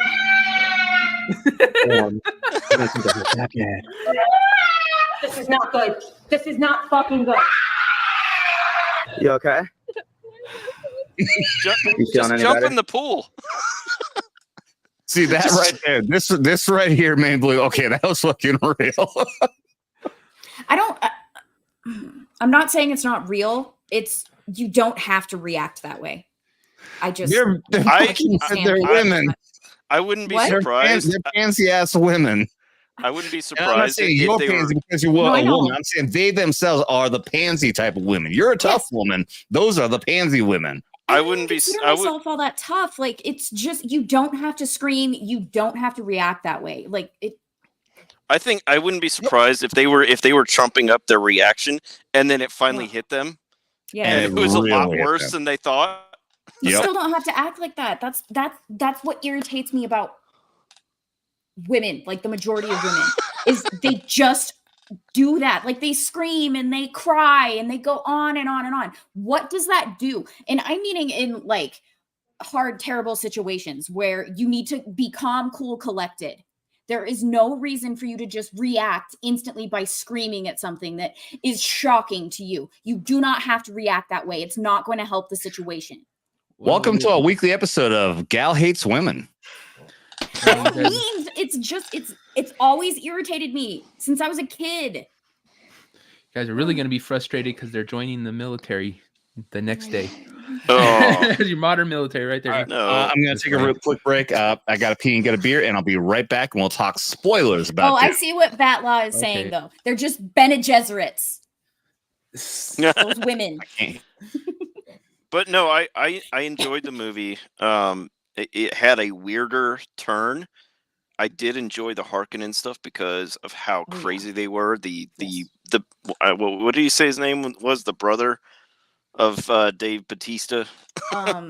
Austin Butler's character. I need to that hear dude it was more. sadistic. Like someone would even just annoy him slightly, and he would don't spoil things. Don't spoil. But the way he would just He kill people. overreacts. What? Yeah. Hey, you turned your camera off. No, I didn't turn it off. It's just the cover. No, falls down when I'm not trying to when she gets spoil mad, it. she hits stuff and the cover slides down. I'm not trying to spoil it because I'm not telling who he's killing, but it just doesn't like matter. he was sadistic and he just was so calm and collected about how he did it. It just I was like, wow, this guy is intimidating. I can't speak on the movie, ain't seen it, but when we do get into spoilers, Devil, are you gonna pop out or like mute us? Because Devil, did you see the first one? Yeah, I saw the first one. Are you gonna All see right. the second one? I went and saw it Did on you the high not like seas, the first so one? No, I went. I I liked went the first one to a point. It's just it was very slow paced to me, and it seemed like it cut off in a weird place, which is obvious because they broke it into two movies. But I wasn't a massive fan of it, but it was good. It looked visually good and stuff like that. As someone who grew up watching movies from the 70s and 80s, especially the 70s, if you've watched movies from the 70s, movies moved at a much slower pace back then. A lot of it was a lot of silence. It was the first Alien movie. How many moments of awkward silence are in that movie? A lot. I guess I just don't notice those kind of things because like I enjoy those. Most So, movies actually- nowadays move at such a pace because they're basing it on the I like to put it as the fast food generation. People that want stuff fast and right in their face immediately. Well, the thing And is, that's how movies are built today. Like your Jerry Bruckheimer type movies. It's just all action from beginning to end. But see, that argument doesn't even apply here because I like older movies. Like I don't think there's been if I have the best time for movies, I would say probably 80s. I love the 80s. I love comedies from the 80s. I love the action movies from the 80s. Well, say yeah, hi. but what I'm saying is that this movie reminded me of sci-fi movies from the 70s where you have like even what's the name of that movie where he goes to Titan or whatever. I can't remember. I'll remember later. But it's just 60s and 70s sci-fi movies had a lot of like slow pace and building, and that's just how it was. And I like that, So this reminded me of that. It was a lot of, and I think a lot of the younger Gen Z, with how they are, they don't get it. They don't. It's too slow for them. So what's both of you? I'm really bad at this backward stuff. The avatars speaking. Did you guys read the books? Did you just watch 1984? All right. What? So I only saw the movie. I'm a Not normie. you. Are you an avatar? No. Oh, You already explained. I heard the word Yeah. avatar. I didn't know what you were referring to. Okay. Gal, I'm the same as you. I'm a normie to Dune. I watched the 1984, like some of the 1984 movie, but I never read the books. I'm not that deep into it. So you only watched some of the 1984. You mean you watched parts of the movie, not Dude, the whole thing? We're the same age, but I was so young and I didn't really go back and watch it. So I've seen it so many times. I've seen clips of I it. own the DVD, and I mean DVD, not Blu-ray. And then I heard about I didn't even know about the one that came out in the early 2000s, the miniseries. I need to go back and watch that.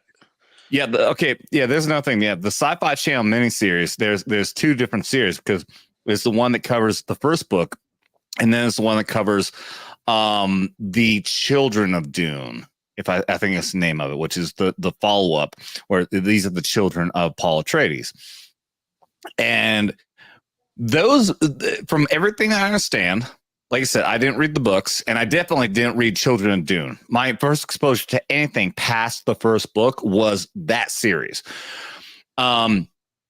So everything I understand is that with all of these iterations, all of these creations of Dune books, those were definitely the most accurate when it came to the portrayals, to the information, everything else.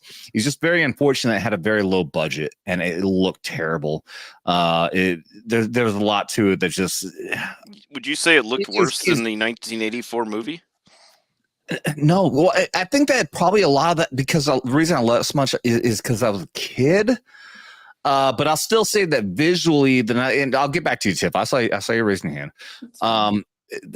The 1984 movie still had a lot of great aspects, and it was still at the time a well-budgeted movie. This is a Sci-Fi Channel series. Yeah. I mean, like the fucking the princess, that you see on here, like she's gorgeous, had like that metal fucking thing at the end scene. She literally wore a fucking like this weird shirt thing that they just stuck a bunch of bows onto, or flowers or some shit to make it look fancy. It was really bad. But the accuracy to the books, from everything I heard, was right fucking as best as it could be. But other than that, I mean, it's still worth a watch. I'll say that. I own those DVDs. Unfortunately, I've only watched it once. The quality issue you're talking about, that's typical for Sci-Fi Channel back then. Yeah, exactly. So like, well, hold on, Tiff. What were you gonna say?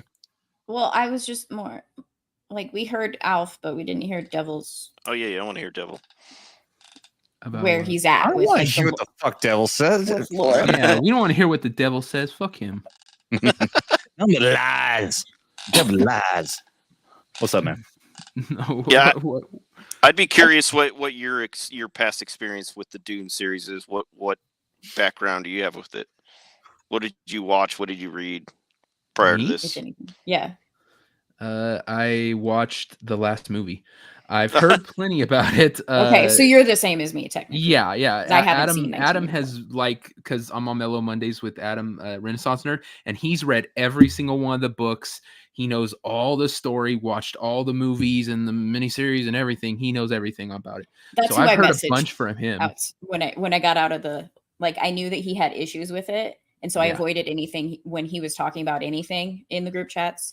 That's who I messaged, because I was just like, I don't know how to feel about this movie right now. And I just need to explain to you the issues I had. And so he gave me some background. It's the exact same he is with the EU. Like you can go, what's wrong with him? Go, and then just go like through an hour and a half of where every little thing they fucked up on. He knows it that much. I'm the same way with Lord of the Rings. I've read all the books. I can tell you, like all the issues I had with Rings of Power, and Rings of Power is like 1% accurate, if that. The books, I mean, everything was awful, and it's purely a money grab. And they initially wanted 5 seasons, and they're going to maybe get 3, and they're rushing it to get the 3rd season. Yeah, but at least everyone agrees when it comes to Dune, it is so in depth that it is impossible to get everyone to be happy. You can't get it all into even 2 movies. It should have been a series. It should have been a series. That would be the best way if I can do it. So my thing with that is, I know that shows like nowadays you can get them to be visually stunning, but I don't feel that it's the same as like theatrically. Although, don't get me started on this whole IMAX is so superior to everything.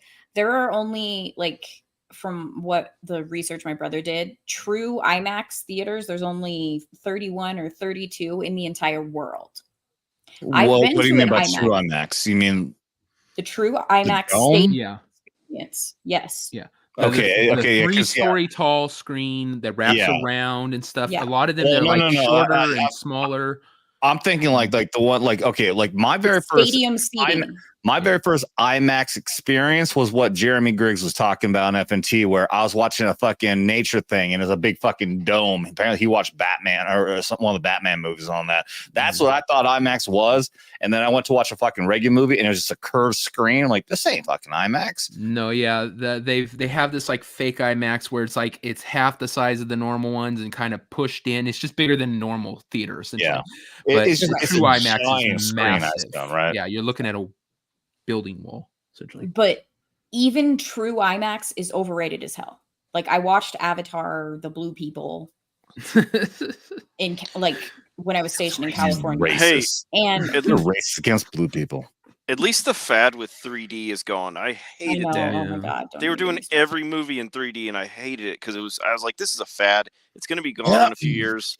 And it is. I wasted thousands of dollars on a home entertainment center and a 3D TV. All that shit. I argued with people who are like, yeah, 3D is the future, and I'm like, no, it isn't. No, and it's stupid. And it's gone. Like they don't do it anymore. I'm like, this is stupid. Sorry, I sent us on a tangent. It's I just don't feel that like a show can give you like a true experience of the theatrical visuals that were. It's stunning. Just in a regular theater. Like technically mine's the big show in the Alamo Draft House. So it's like a bigger screen, better sound, whatever.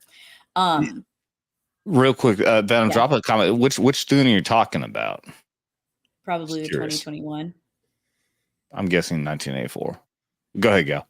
I mean, that's not really all I was saying. Like how I don't feel that like a TV series or like a show series, unless they're going to show it in movie theaters, like the episodes or whatever, could really get the visuals that these movies do. At least I guess it's not necessarily needed for the show. It's just, I will say for all the Dune products that are out there, the advantage these movies have over the previous, they're not entirely accurate into canon, but the visuals are on point.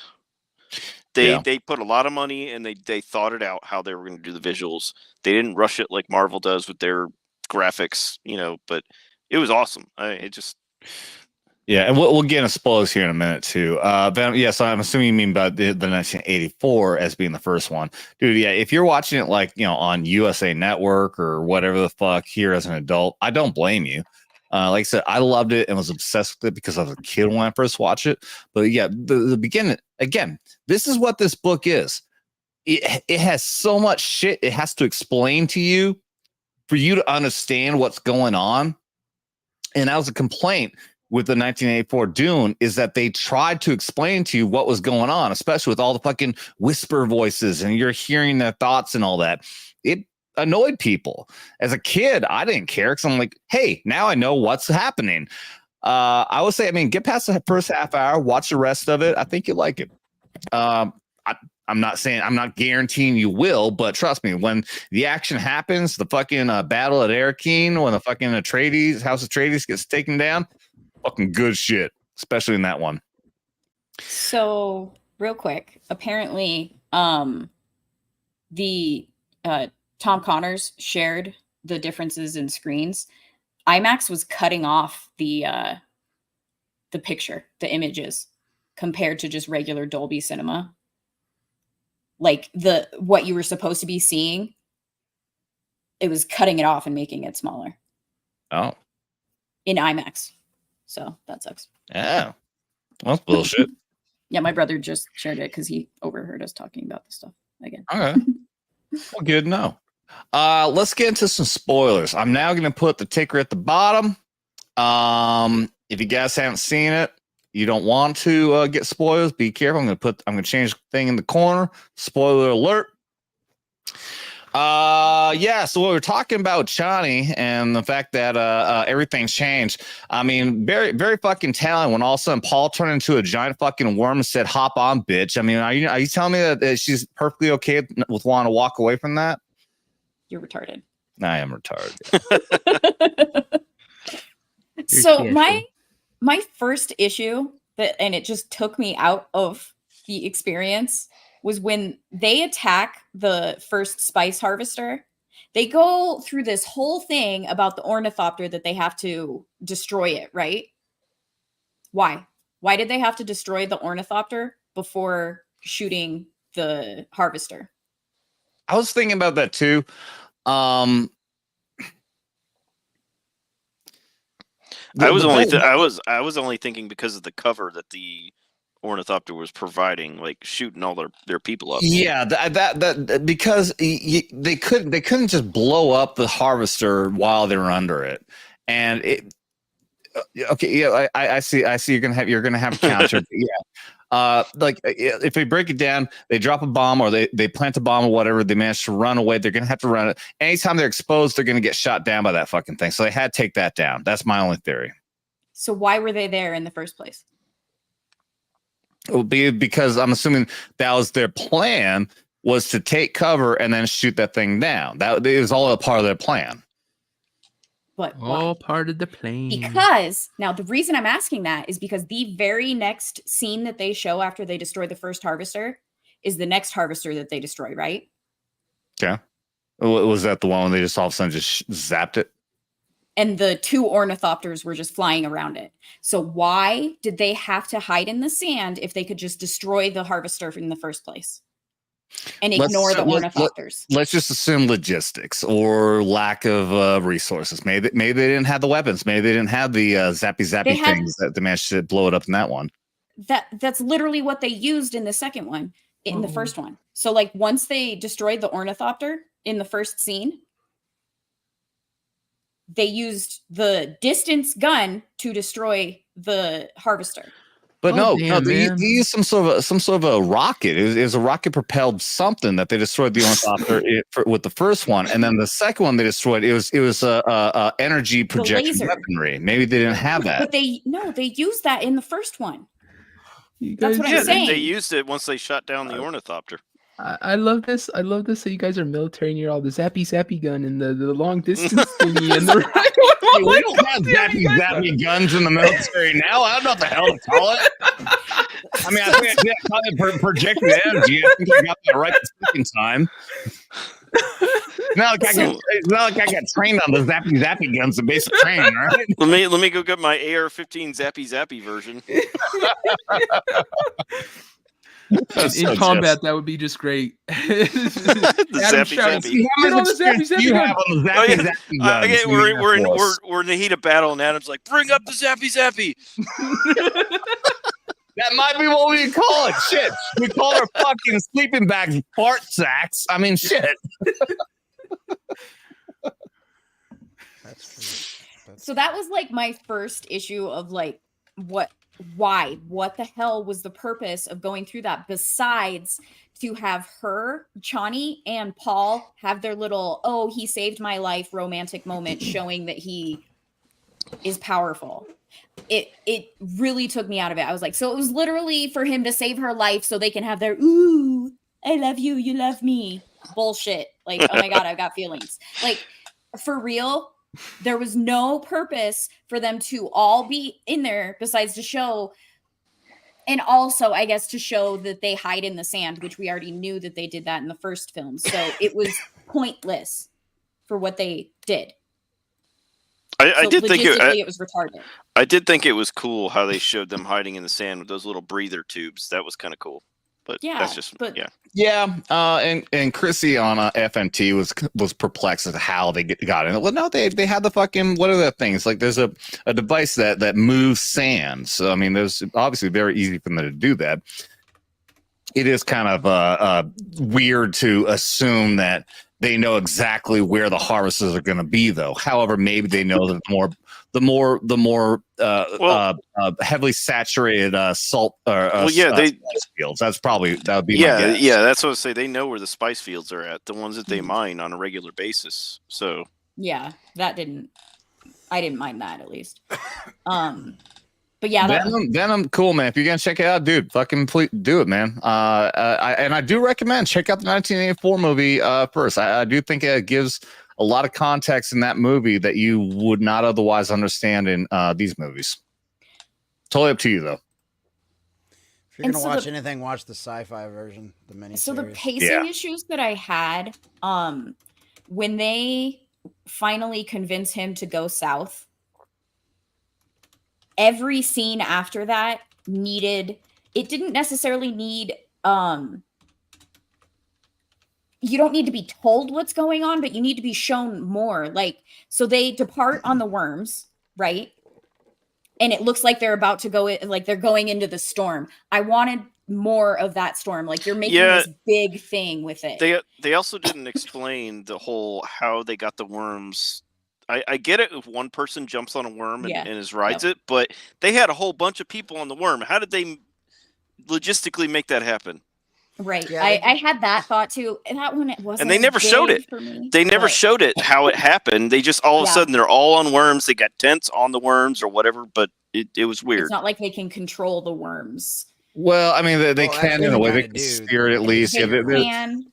How exactly they do, I don't know. I mean, but how exactly they got like their whole populace on the worm, I don't know. If I had to guess, in the book they probably do explain it, but I don't know. Well, yeah, they do. They show it in the sci-fi miniseries too. They show it in there because they all at once somebody has control of the worm, then everybody else just grabs their hooks and starts just climbing on the side. Well, yeah, and they do that also. Yeah, you're right, and they do that in the 1984 movie as well. Yeah. I think that the best I can explain, I think they probably have a way to slow the thing down to give for people to have access to be able to climb up it. Is I think is probably the best explanation. Yeah, because if you want to really break down reality-wise how you do that, I don't know.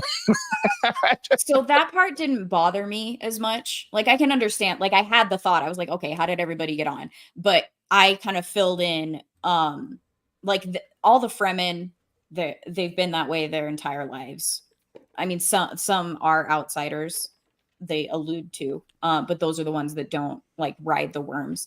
Like, I could fill it in that they all know how to do it individually to where they can all get settled on it as the one person that's going to be like the driver, the rider specifically, but they can all like jump down and get situated. Then they set up camp. Essentially, that's kind of how I filled it in my head for that, at least. Yeah, I mean, if I had to guess, it was probably like somebody who's carrying a backpack that had the fucking little fucking camp thing that the mother was carrying riding in. Do you want to know how it really happens? Huge fucking balls. That's how. That's exactly how. You're absolutely right. Huge fucking pendulous balls. Pendulous. But like, they didn't show anything. Like, the next scene is just like Paul's there by himself. Why? Like, why did he arrive there? I know. Yeah, okay. Yeah. So when they went down the south, I was extremely confused by that too.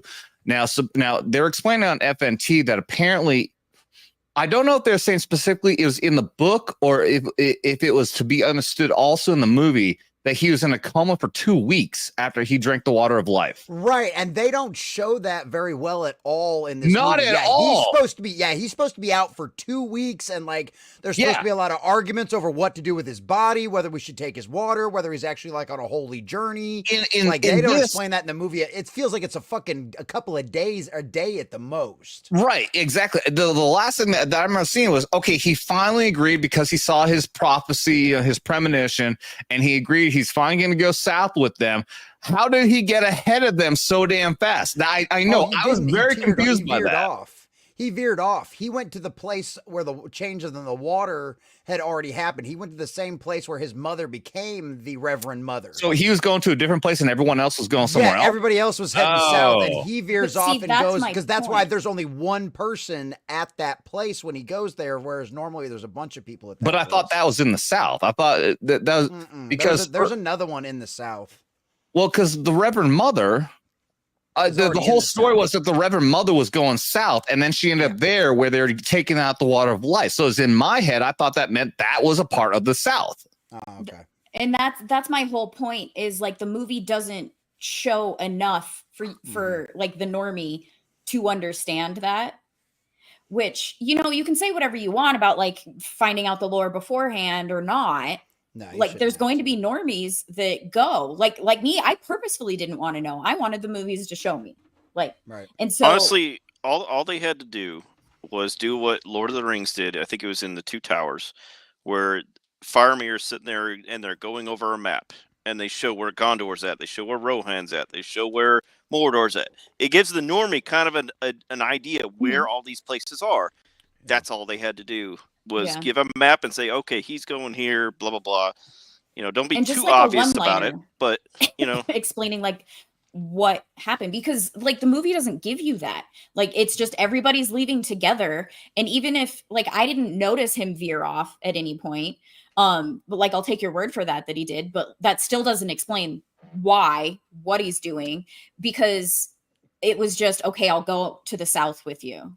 And earlier on, she gave the tiny little chick that the midget saying that he'd be here. Like, that's fine, but that's not really explaining why is not everyone going there. Like, how did he the entire scene also, I think for both the times when Jessica and Paul both drank the water of life was very anticlimactic. Like, these are extremely impactful moments in not just their lives, but in the story, especially Paul's. In a 1984 movie, they made it a fucking huge ceremony. Now, that probably strayed from the book, would be my guess. Jesse, did you read the book? I've read part of the first book. I couldn't get all the way through it, man. There's like 6 different conversations going on at one time in some of those books. It's so crazy. But can you at least explain the entire consumption of the water of life in the book? Was that actually a ceremony like was portrayed in the 84 movie? It's supposed to be a big ceremony because like when Jessica takes it, like that's one of the things, like I've already got issues with this movie already, and I've only been out of it for like an hour. Because like that's one of the big issues with this, and like this movie they make Chaney like this fucking anti-religious like fucking zealot, whereas in the original stories she's actually like when Jessica becomes the Reverend Mother, Chaney's actually like her second. So in case Jessica doesn't make it through the process and doesn't actually change the water, not all knowledge will be lost. Chaney will take on some of that. And in this movie, they make her completely like the opposite of that. Like everybody was afraid of her being a girl boss in the first movie because some of the trailers. No, she actually ends up doing that in this movie. And I've really got some issues with the ending of this movie because of it. So that's my main issue. So in the third act, her character does this entire like flip-floppity bullshit that there is no reason for her to react the way that she does. And so when I reached out to Ren Nerd afterwards, because like that was my issue. I'm like, I can understand even just if she was the zealot in the books type of thing, like they portray in the beginning, like she loves him, he loves her, she's coming to understand. And then because he drinks this. So that's my other issue is he's just like all ready to drink this. And there's really no explanation as to why. It's just, they convinced him to go south. He is so hesitant. She says that he is scared of the fundamentalists. And I'm like, both my brother and I had the same thought like when we were talking afterwards, I'm like, no, he's actually scared of what he will do, what he foresees himself doing and becoming. Like he's scared and has that internal fight. He'll cause mass genocide. Yes. Yeah. And so that's what he's scared of. And then, well, fine, I'll go with you. But then that translates to I'm going to go die. Like, he doesn't trust the voices in his head, the fucking Bene Gesserits. Like, he doesn't want to become the Kissatz Haderach. He's that Sadak. Yeah. Like, you can tell that he doesn't want to become that. And so he is avoiding that fate. And then just all of a sudden, okay, I'll go south with you. That's kind of how it felt to me. He does have a moment out in the desert where he's calling upon the spirit of that guy that he killed. And he's Jamis, and all the voices are just telling him, no, you need to drink the water of life. That's what you've got to do. You want your visions to be clear, then you need to drink the water of life. That's the only way it's going to happen. And so that's when he takes his sandworm and veers off and goes. Right.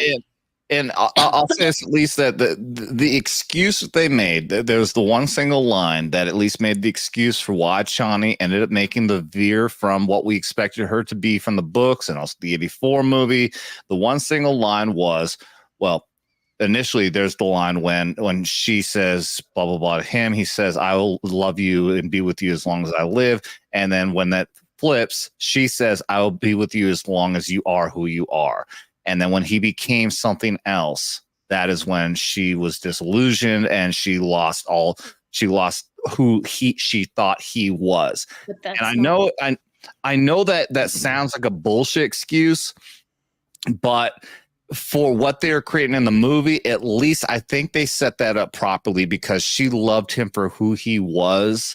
And when he became now this religious zealot, or I'm saying quote unquote zealot, the Messiah, somebody who's willing to take on a bride and only have her as a what's the word? Concubine, thank you. Yeah. Then he became a completely different person who she did not recognize anymore. Now, is that really great for what we wanted from this movie? No, but at least they did address that and made an excuse for why her actions was as it was. I see what you're trying to say, but he actually says, as long as I breathe. Yes. Okay. Well, yeah. Okay. Yeah. But still, though, the point that I'm making though is the reverse in what she says. As long as you are who you are. Can't remember if that's the exact quote, but you get what I'm saying. So my whole, they make an emphasis of he has to die to become the Kissatz Haderach, whatever. And then he's specifically saying to her, as long as I breathe. I don't think the movie gives it enough for her change, like for your excuse for that. Like, they don't emphasize it enough because they've been together for so long, even though it's supposed to be 2 years, which I will get to that. Yeah, I got a real issue with that too. It was clearly less than 9 months. Yeah, because the sister wasn't even born yet. Well, she was supposed to be. And that's the other problem too. Yeah, she's supposed to be, and they're supposed to have a child as well. Let you finish your point. Go ahead. Like with the setup, it's not enough for her to switch to this I hate you type of feeling. Like, she just drops all feelings, and he doesn't really change that much. And she actually pushed him to this herself as well. You tell me that moment in the fucking speech when he gets up there and tells everyone, go ahead and fight me, motherfucker. I fucking rule all of you. I will defeat all of you. You're telling me he didn't change enough? That was the fucking immediate moment, because he didn't want power at all. And now all of a sudden he's going up there and saying, fight me, motherfucker. I control all of you. You're telling me that wasn't enough change in her eye? I'm not talking about then. So I was getting to this. Yes, Pooch, that was the best part of the fucking movie. Agreed. That was a good scene. So when she changes, he had just woken up. She was mad that he just did it at all. And just instantly was pissed off. Like, why did you do this? What were you expecting me to do? So they've never talked again since the first time they discussed his dreams. He never talked to her about them afterwards, after that moment. They're intimate. They love each other. And So they set it up to where when he was having that nightmare, she alluded to the fact that she knew of the nightmares before, and she says, you haven't had one of those in a long time. It's setting up the fact that they discuss what he dreams, what his nightmares are. I'll go back. Okay, I'll go back here, and again, I'm not saying you're wrong. You have your opinion. I'm just going to go back and I'll argue the point that when he woke up from the coma, and she slapped him, and then walked away mad, and then he said, "It's okay. She'll come back around." I took that as much more like, you promised me you weren't going to hang out that degenerate asshole friend of yours anymore, and you went out drinking with him and came back drunk. You're sleeping on the couch, and then the next morning she'll be okay. But it was the next day when all of a sudden he's out there and he's giving the fucking speech. I'm going away from the analogy now. Then she sees him, I rule all of you motherfuckers. I am your messiah.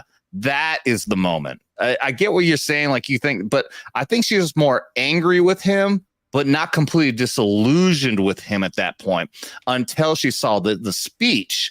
That was when she said, this is not the man I love. This is not the man I fell in love with. This is someone completely different. The man who said he never wanted to be this, and now this has become what he is.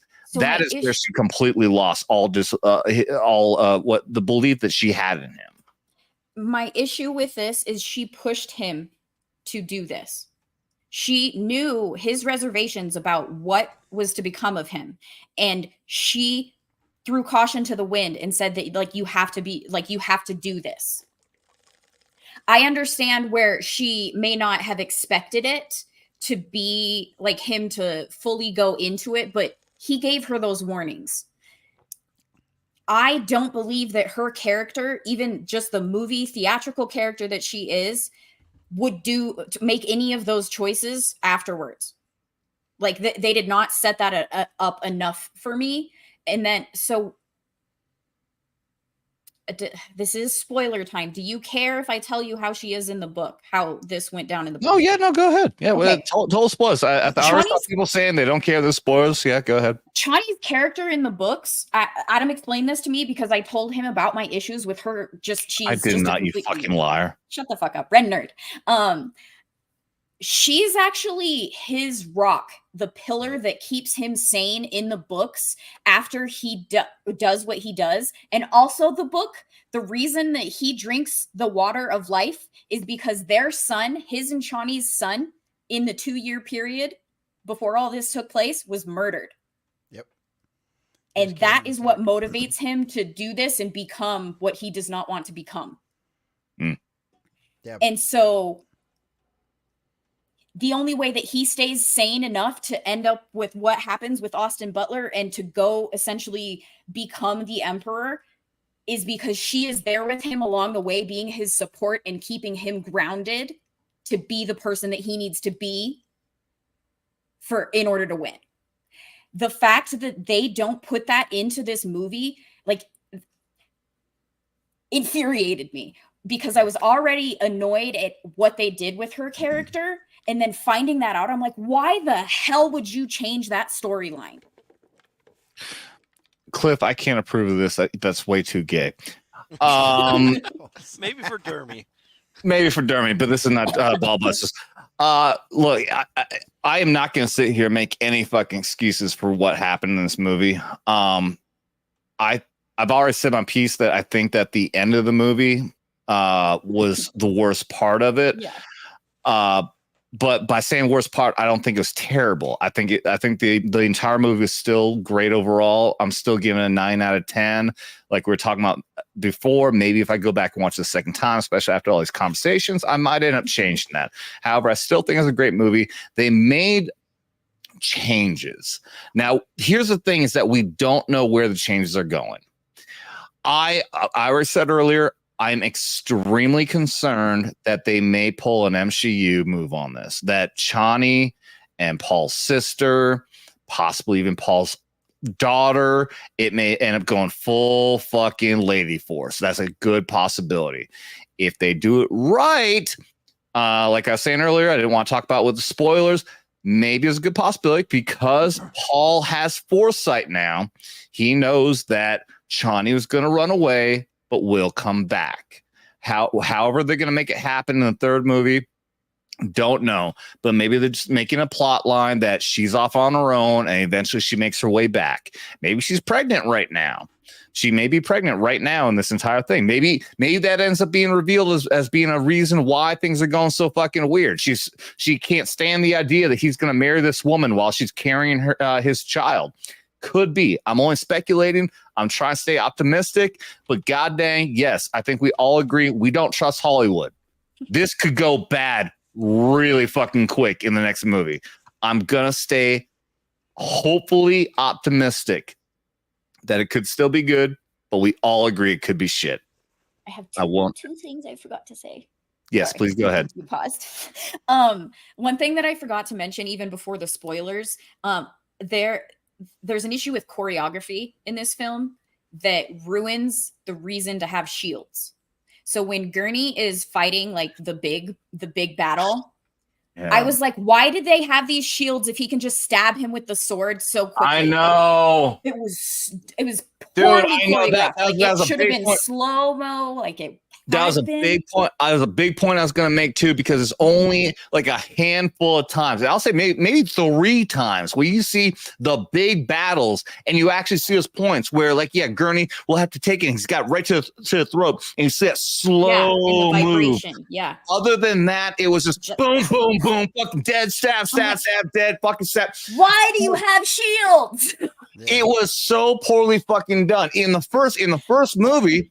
I mean, in the 1984 movie, they did it at least well enough. Now there wasn't so much fucking of the fucking battles, but you saw people die because they had specialized bullets that would slow down right before it hit, and then it went in and would hit somebody in the fucking head. Here it's just stab. They laid out the fucking rules so hard that the slow blade pierces the shield, but it never happened. Right. And not even in like the 1984 in part 1 Dune, like in 2021, they laid that shit out when he was training with Gurney. And then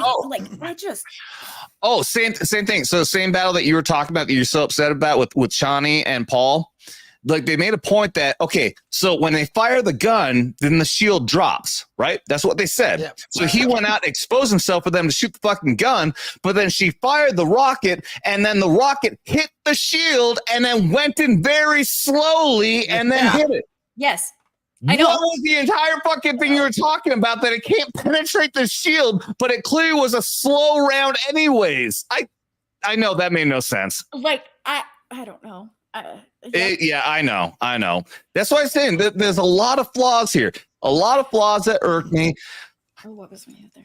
I might already be bringing it down to an 8.5. Okay. Oh shit! There was another point that I was gonna make. Y'all talk. I can. Jesse, you just came back from seeing the movie. Let's get your points, buddy. I did. So I thought the movie was good overall. It wasn't anywhere near as good as the first one. They tried to cram way too much into this movie. This really should have been a trilogy, because the amount of stuff that was left on the floor, things that were left out on the story. Like you said, it's supposed to be 2 years that he's supposed to be with the Fremen. You know, it felt like it was a month, maybe. You know what I mean? I mean, he's supposed to have a kid with Chani. Like, her personality really irks me to no end in the third act, and like halfway through like the third act of this movie. Because like in the very beginning of the movie, like, she's making fun of Stilgar and like his religious beliefs, and that does not happen. Everybody is super respectful to Stilgar. Like, the majority of them are all believers. There was never really even a sign of too much of there was people that doubted it was Paul, but there was never really too many people that were like mocking or making fun of the people and the religious beliefs and like all of that kind of stuff. Like, that's a major issue that I had with all of this. And it just seemed like it just came off as like something that Hollywood was just trying to mock religion as usual. You know what I mean? Is what it felt like to me. And it's like, it's completely out of step with how the stories go, how the mythology goes in the actual books. And then, like I said, in the original and in the sci-fi series, like, this is what I always compare it to. I go back and compare it to the sci-fi series because they had a great 3 movies, 2 hours long, you know, made for television. Then they had a director's cut, which showed Chinese boobies, which was great. Zendaya doesn't have any. And that's the other thing too. The Chaya in the sci-fi movie was way hotter than Zendaya too. And I'm sure she was a better actress. Oh yeah, for sure. And it's just like that was one of the things that when he came out of that coma and she slapped him, like that irritated me to no end because like Gal said, she is supposed to be his rock. She is the one that is always there. She learns from Lady Jessica how the politics of the galaxy work. And so when he's going in there to fight her and she already knows that he is going to have to marry the Emperor's daughter, and she is totally good with it. She understands that that is her duty, but that she will always be the one he calls wife. He will always be the one that she loves him, that the marriage is nothing more than political, and she is supposed to be standing there with him the entire time. And like, it's so irritating to see this complete and total 180 change of her personality just because of strong, independent whamming nonsense. And I absolutely can't stand it. You know, like I said, you guys brought it up earlier about how the sister was supposed to be alive because the sister was actually, my understanding is the sister, even, and I know in the sci-fi movie they did it, in the television series they did it, but I know my understanding is even in the books, the sister's actually supposed to be the one that kills the Baron, Baron Harkonnen, not Paul. Because like she's supposed to be kidnapped at that point by those people, and it's kind of like Paul coming in to almost save her at the exact same time. So it's like that, and she's supposed to be like 4 at that point. No, she's supposed to be like 1 or 2. It's just because of her awakening that she's really smart and she's talking to everybody. Yeah, and if I had to guess, that's probably why they opted not to do it, because how do you try to portray a fucking 1 or 2 year old walking and talking? Think about I noticed this too. They try to make this more grounded, even though it's a crazy out there sci-fi fucking spectacle. They did make it very much grounded. They didn't even show the guild navigators. Oh, that was one of my issues. Right. But my point that I'm getting at is for the same reason they didn't show a 1 to 2 year old fucking girl walking around talking. They're trying not to make it so alien. So I think the same for the third movie. The Guild Navigators, for those of you who don't know, are like massively like mutated fucking beings that like consume spice beyond belief. Their entire body and everything. They look like monsters. Yeah. So I think that's what they're doing. They're trying not to drift people off with this fucking super alien shit is my guess. That was one of the other things I was going to bring up too, is they don't ever bring up the weirding ways. Like Paul is trained in the weirding ways to where he can move faster than your eye can see. And the reason why his warriors become so powerful is because he teaches them all the weirding way. And that's what makes them so fast and effective killers. That's what makes them so terrifying to everybody out there. And then he spreads it to all. He teaches all of the rest of the Fremen male soldiers how to do that. And that's something they completely leave out of that, leave out of the story entirely too, because that's one of the reasons why everybody respects him and why everybody's afraid of him. The only thing they show is the voice, and that I've got an issue with as well. Well, at the end of the first movie, they do mention it one single time, and still they don't explain it in any way, shape, or form when his mother managed to beat Stilgar at the end of the first one. He says, "You didn't tell us you had the weirding ways," or whatever. Right, and then they didn't bring it up at all in this movie. They never brought it up again after that. Yeah, and that's so stupid because that's, like I said, that's a major factor into why they all follow Paul.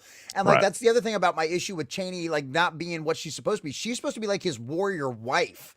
Like when men come to try to challenge him for his authority, she just takes them out before they even get to him. And that's what prompts him going, okay, we've got to stop this. This is why I have to be Duke. So that way we don't have to do this stupid old ritualistic bullshit of killing off our best fighters just so one person's left as top dog at the end. And that's one of the things that they kind of skipped over on that. Like he briefly mentions that in his speech, you know, would you shatter your knife before you go into battle? That was a good speech. Yeah. Yeah. But it's like, that's like a one line out of what should be like a 15-minute conversation, you know? And so there's just way too much of it got condensed down, way too small. A lot of stuff was left out. I hate what they did to fucking Chinese character. Absolutely hate that so much. Chinese characters got way screwed. I know. Yeah. But sorry, I'm tired. It's been a long day. It's just like that. That was so overall. I'd probably give it like maybe a 7. Something A lot of like people that. saying Like, 7. Yeah. yeah, because it's just like most of it's good, but there's certain parts of it that just really irritate me and really take me out of the whole thing, and that just kind of ruins it. Like, I mean, would I give it a rewatch? Maybe. Well, I can't wait to see it a second time. I'll tell you that much. I can't wait to see it again. Just to tear it apart again. It That's kind of might, how I feel. Yeah. it might knock it down a little bit for me. Yeah, just like I said, and it's the end story is so short. There's supposed to be so much more ceremony to that fight and to that battle, you know. That, and they really, really shortened that really, really fast, and I didn't like that. I was expecting, and then for Zendaya to have that stupid girl boss moment out on the battlefield, I was just like, oh, give me a break, really. Like, what girl boss moment are you talking about? She's out there in the battlefield taking out all these soldiers, and then all of a sudden the camera zooms right in on her face and you can see her, and she's just like, ah. And I'm just like, ugh.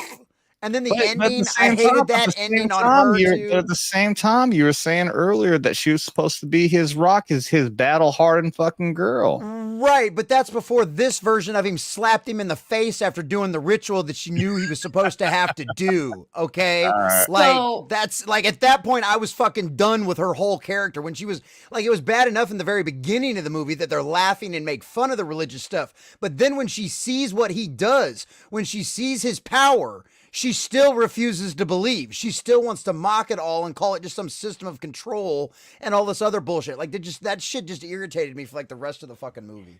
I can understand Adam's somewhat like devil's advocate defense of that girl boss moment, but my counter to that is, when do they do that with men?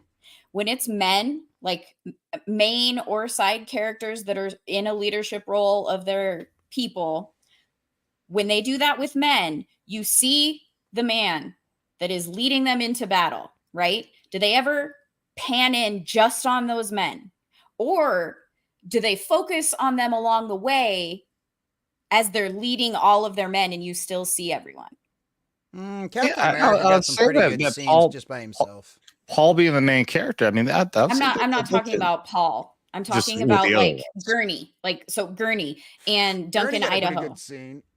It was a good scene, but did they girl boss moment pan in on his face? Yeah, at the beginning of the Battle of Arrakeen.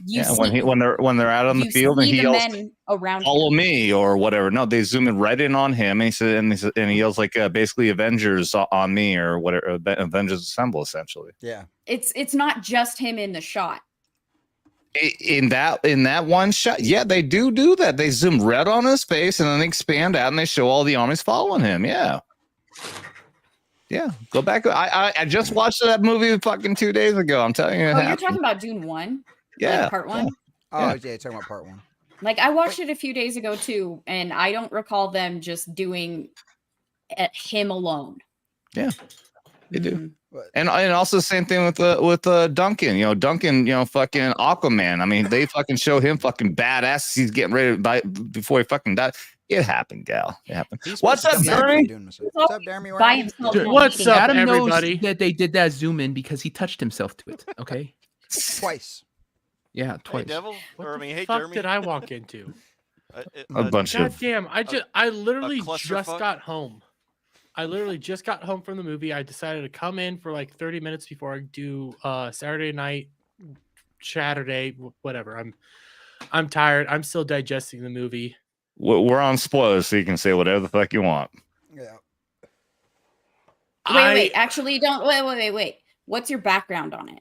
Are you a normie? Yeah. Did you read the book? Did you see the 1984 Never movie? read the book. This is my first ever part 1 and part 2. My first ever. Okay, so you're like I'm a me. normie. All right. Yeah, complete normie. Okay. So when I've heard like all the discussions about it. I'm sitting also, here. have you heard any of like the breakdowns? Do you have any idea of the lore? And I was watching FNT. I know some of the lore itself. Yes, I know I like watched some of FNT the last night aspects. because of I'm this.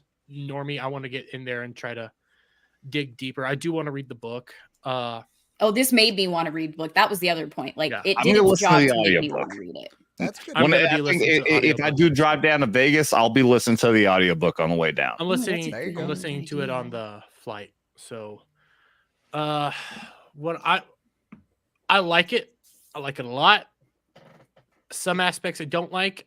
I wish we had more times with the Harkonnen and delving deeper into the fact that Tron was so cool. It was cool, but digging into how Paul is actually the grandson to the Duke Harkonnen. Yeah. Wait a minute. Terry's a Huh? real life spice worm for sure. Yeah. Oh yeah, they didn't have the Shai those Hulud. popcorn buckets were AMC exclusive, so all I got was a Dune cup. Oh, did you go to Regal like me? No, it's a Century. Oh, I went to a They were the Regal. only one that had an IMAX. Our AMC, I don't think. The has other thing. Sorry, Dermy, continue. The other thing is, I actually don't have a problem with it ending the way it did with Shawnee. I get the lore and stuff. Is she's supposed to be there with him the whole time, going around with him, all that stuff. The way I view it is Shawnee, because they don't have some of the background, because I've seen a lot of the other guys. I view it as Shawnee is the one trying to keep Paul, who being Paul, and she's watching him go down this path that she knows he didn't want to go down. I can't believe I'm agreeing with Dermy so much right now. And when she goes off, that's not her going That's how you off know to you're do wrong. Well, when I see her go off, that's not her going off to be like, I could go do this on myself and be this big bad bitch. It's her going off and like kind of solace and sadness and everything. She's going off kind of just go back to doing her own little thing. Go back to just working with her people, the people that are still going to be there, and not be a part of all this. She is going to eventually have to be a part of it all because she has to, but I view it as somebody who's kind of grieving in a way. So my issue, because her man, in a way, he did actually die, and this is somebody new. This is not the same man that he was. Yeah. So just to give you background on how I felt from the normie side. So when I immediately getting out of the theater, I was like, I don't know how to feel about this movie. One of my big issues is Chani's character changed too much to where she was too angry. She's the one that eventually convinced him to, like, yes, he went to his visions, Jamis, and had that discussion, but she was the one that pushed him to it, to go south. Just wait. And my issue was when he woke up, she woke him up. She just instantly became a bitch for no reason. They didn't set it up enough, really at all, for me, to where she was just like, you're not the person that I love, from the moment that she woke him up. Later, when he's like actually taking control, she should still, in my eyes, realize that she's the one that pushed him to this, because they did set it up when he was having his nightmares that she would discuss with him his nightmares. And so she would have an understanding of what he feared better. And she basically, it's like, oh, that one time that we showed on screen, they discussed nightmares. And then for the next how many ever months that they're together, she no longer understands his nightmares. Like he didn't describe his nightmares to her and what he feared becoming. And that just all went out the window. So she just became a bitch because he decided to do this thing that she pushed him in the end to go do. So I didn't like that. I can see where you're coming from with that. I can see where you're coming from with that. I view it a little differently of she didn't know that he was going to end up doing that. Because when you actually watch that scene when they're heading south, he just randomly turns off and she didn't know that he was going to go do that. She didn't know where he was going or what was going on there at all in that moment. Again, I literally just watched it. So I don't think she knew all the aspects of his dreams. I don't think she knew like what some of these things were pointing to. She knew that it scared him. She knew there was this weird quest for power. She didn't know what he was going to be going off to do. He goes and does it because of the reason he needs. They just got attacked and he wants to be able to defend everybody. And by doing that, it changes him, makes him on this quest for power in which he wants to protect everybody, is becoming kind of evil and malicious. while she's watching him go down this path that she wishes he wasn't. But the thing is, even with that scene, he explains to her that there's going to be this holy war because of Later, me. fucker. Bye, Cliff. Yeah. Bye. So, like, she understands that he's the reason for this war and he's going to lead it just from that discussion. So, further nightmares of the Bene Gesserit telling him that he needs to die to become what he needs to be would be another discussion that they would have in my... Another aspect of this would end up also being that she doesn't truly believe the Bene Gesserit fucking bitches, okay? Because they're cunts, all of them. Each and every single one of them is goddamn cunt. That's what we call all women in our real lives that we hate. That's what we're going to start calling them. So Bene Gesserit. Bene Gesserit. Yes. Which is what that's an insult. Stop being a to Bene actual Gesserit. No. That bitch is a Bene Gesserit. Dermy's a Bene Jesuit.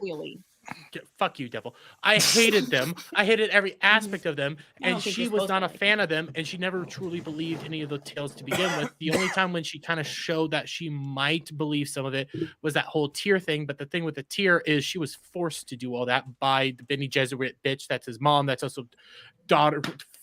Jessica. Fucking cunt. Lady Jessica, bitch. Because I hate her. I hate every aspect of her. I hate every They did make her And very that's unlikable. Yeah, that they is made her such very a problem unlikable. with that movie because the Lady Jessica is one of the most likable characters. Yeah. Like in the books, like she is the example that Chani follows because Lady Jessica was in the exact same position that Chani ends up being in. Like it's such. I will say that it's such a did throw me disgrace. off as to how like I mean she came off as like evil. Yeah, it came off like flat out vile. manipulative and evil, and that's complete. She is a loved character. She is the beloved Reverend Mother. Everybody fucking loves her, and it's just like, ugh. I can't But wait. one for thing this, that Anna Taylor-Joy. Well, something I'd like to add is the Reverend Mother in the first movie, they laid it out as if she would go against the Bene Gesserits and kind of be the one that they would love. But in this movie, she was just totally evil. The one thing, she's basically in line. Yeah, in line with. I mean, she was like very much like in line with the evil aspect and the controlling aspect of the other Bene Gesserit order. But go ahead, Tiff. just real quick, the whole issue that I have with her is in the movie they tried to kind of hint towards that, so it'll be in the third one, that she's going to befriend Chani and be her mentor. And it did not work in this movie because they made her so evil. And then to have that weird scene where she tries to like love up to her to Chani before like the big battle and everything, I was just like, okay, I see what you're hinting at, and it's very weird, and you did not have any lead up to that. So just doing this is out of left field, completely out of the blue, and that doesn't work for me. Like I didn't like that.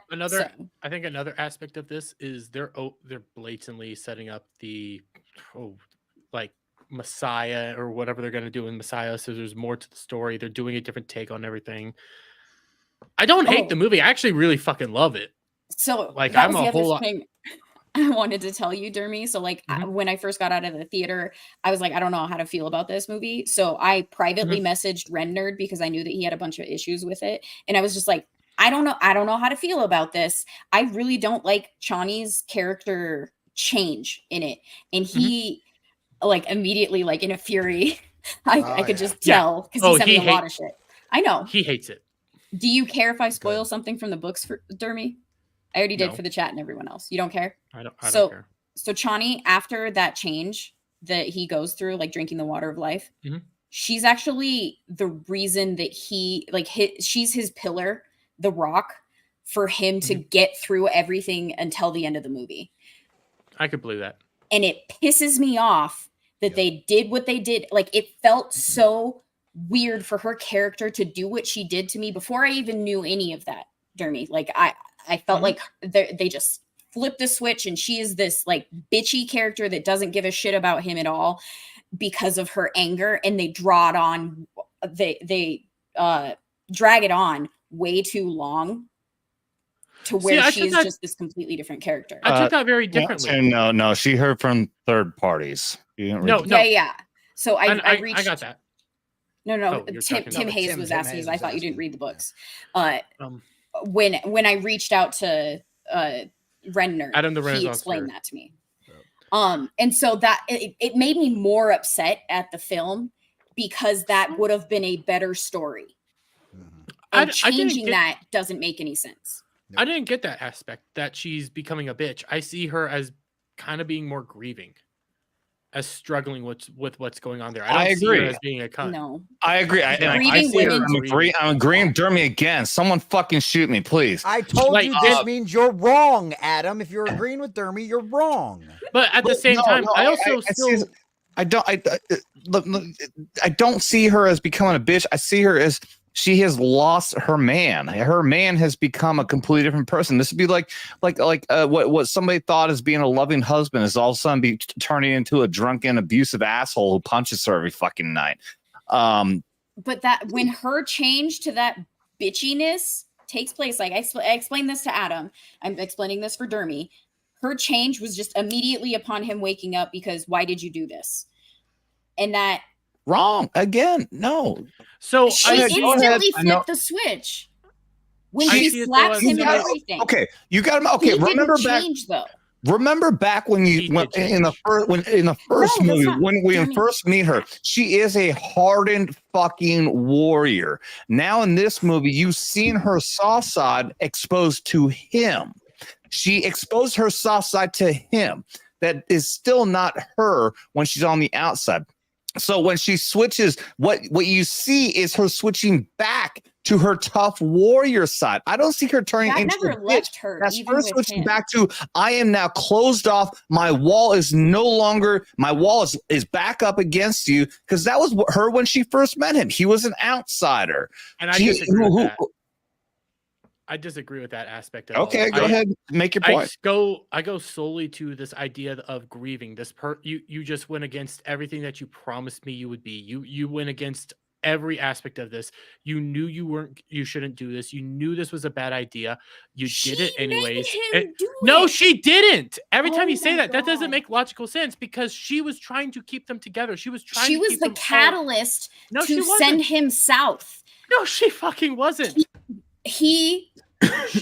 No, Through his gal, memories, and then he discusses it with Jamis. Yes, after she talks with him, but it was her talking to him saying that you need to do this. Everybody said that they must go south. It wasn't just her. So there's that aspect. No, don't you dare stop it. I'm speaking right now. It was not just Shawnee that said we need to go Well, south. that's It tough. was legitimately everybody said we need to go south. He didn't want to go. I'm He not wanted to arguing stay that there point. and defend everything.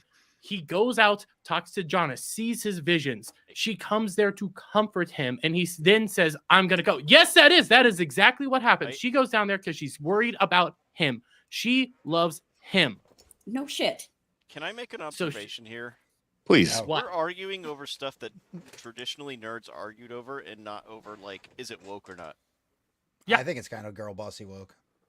I don't. fuck I off, you disagree. stupid bitch. No, I Hey, don't agree motherfucker, with I that. actually know the story, unlike you. So eat my ass. He's saying, I got a lot of fucking issues with it.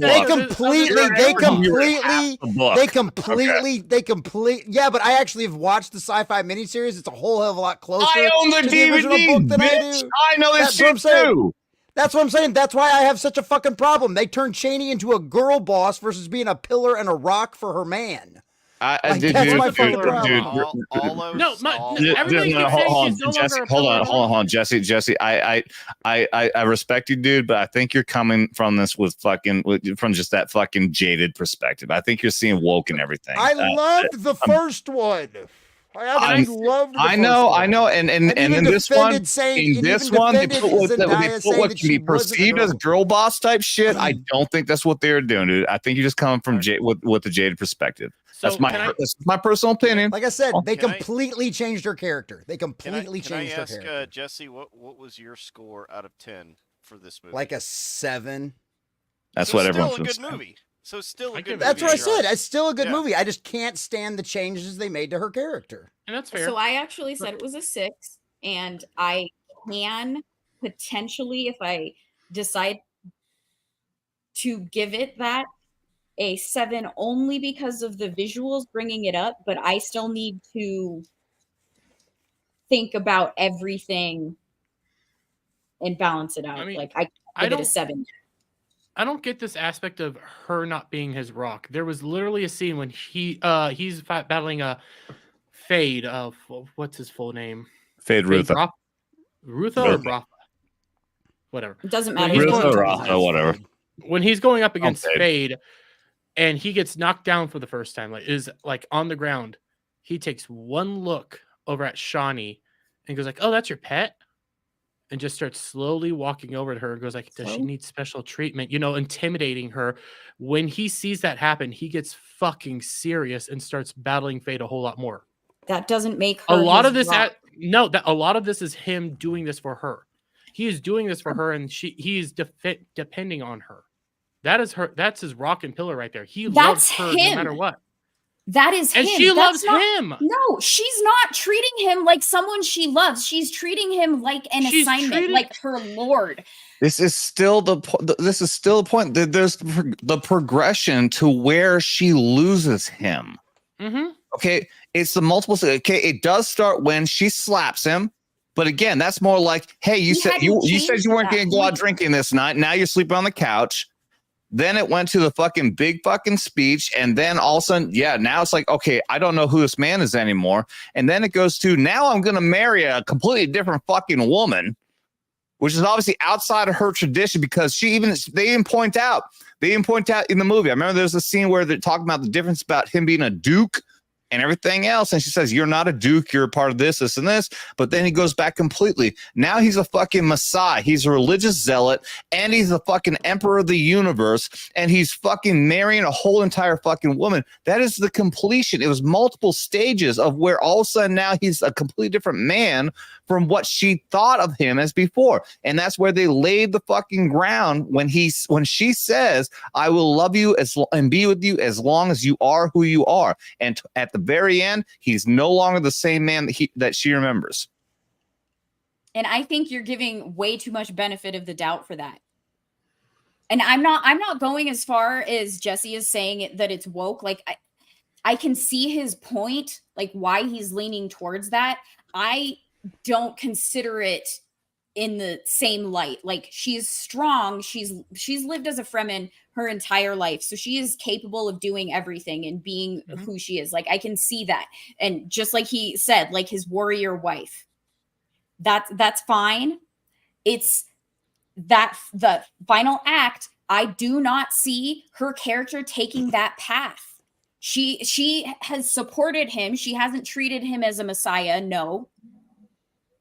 I don't like she didn't even when she was loving him, your point earlier, Adam, like saying that she softened up for him only and she's just going back to how hard she was. I don't agree that she ever dropped that even around him.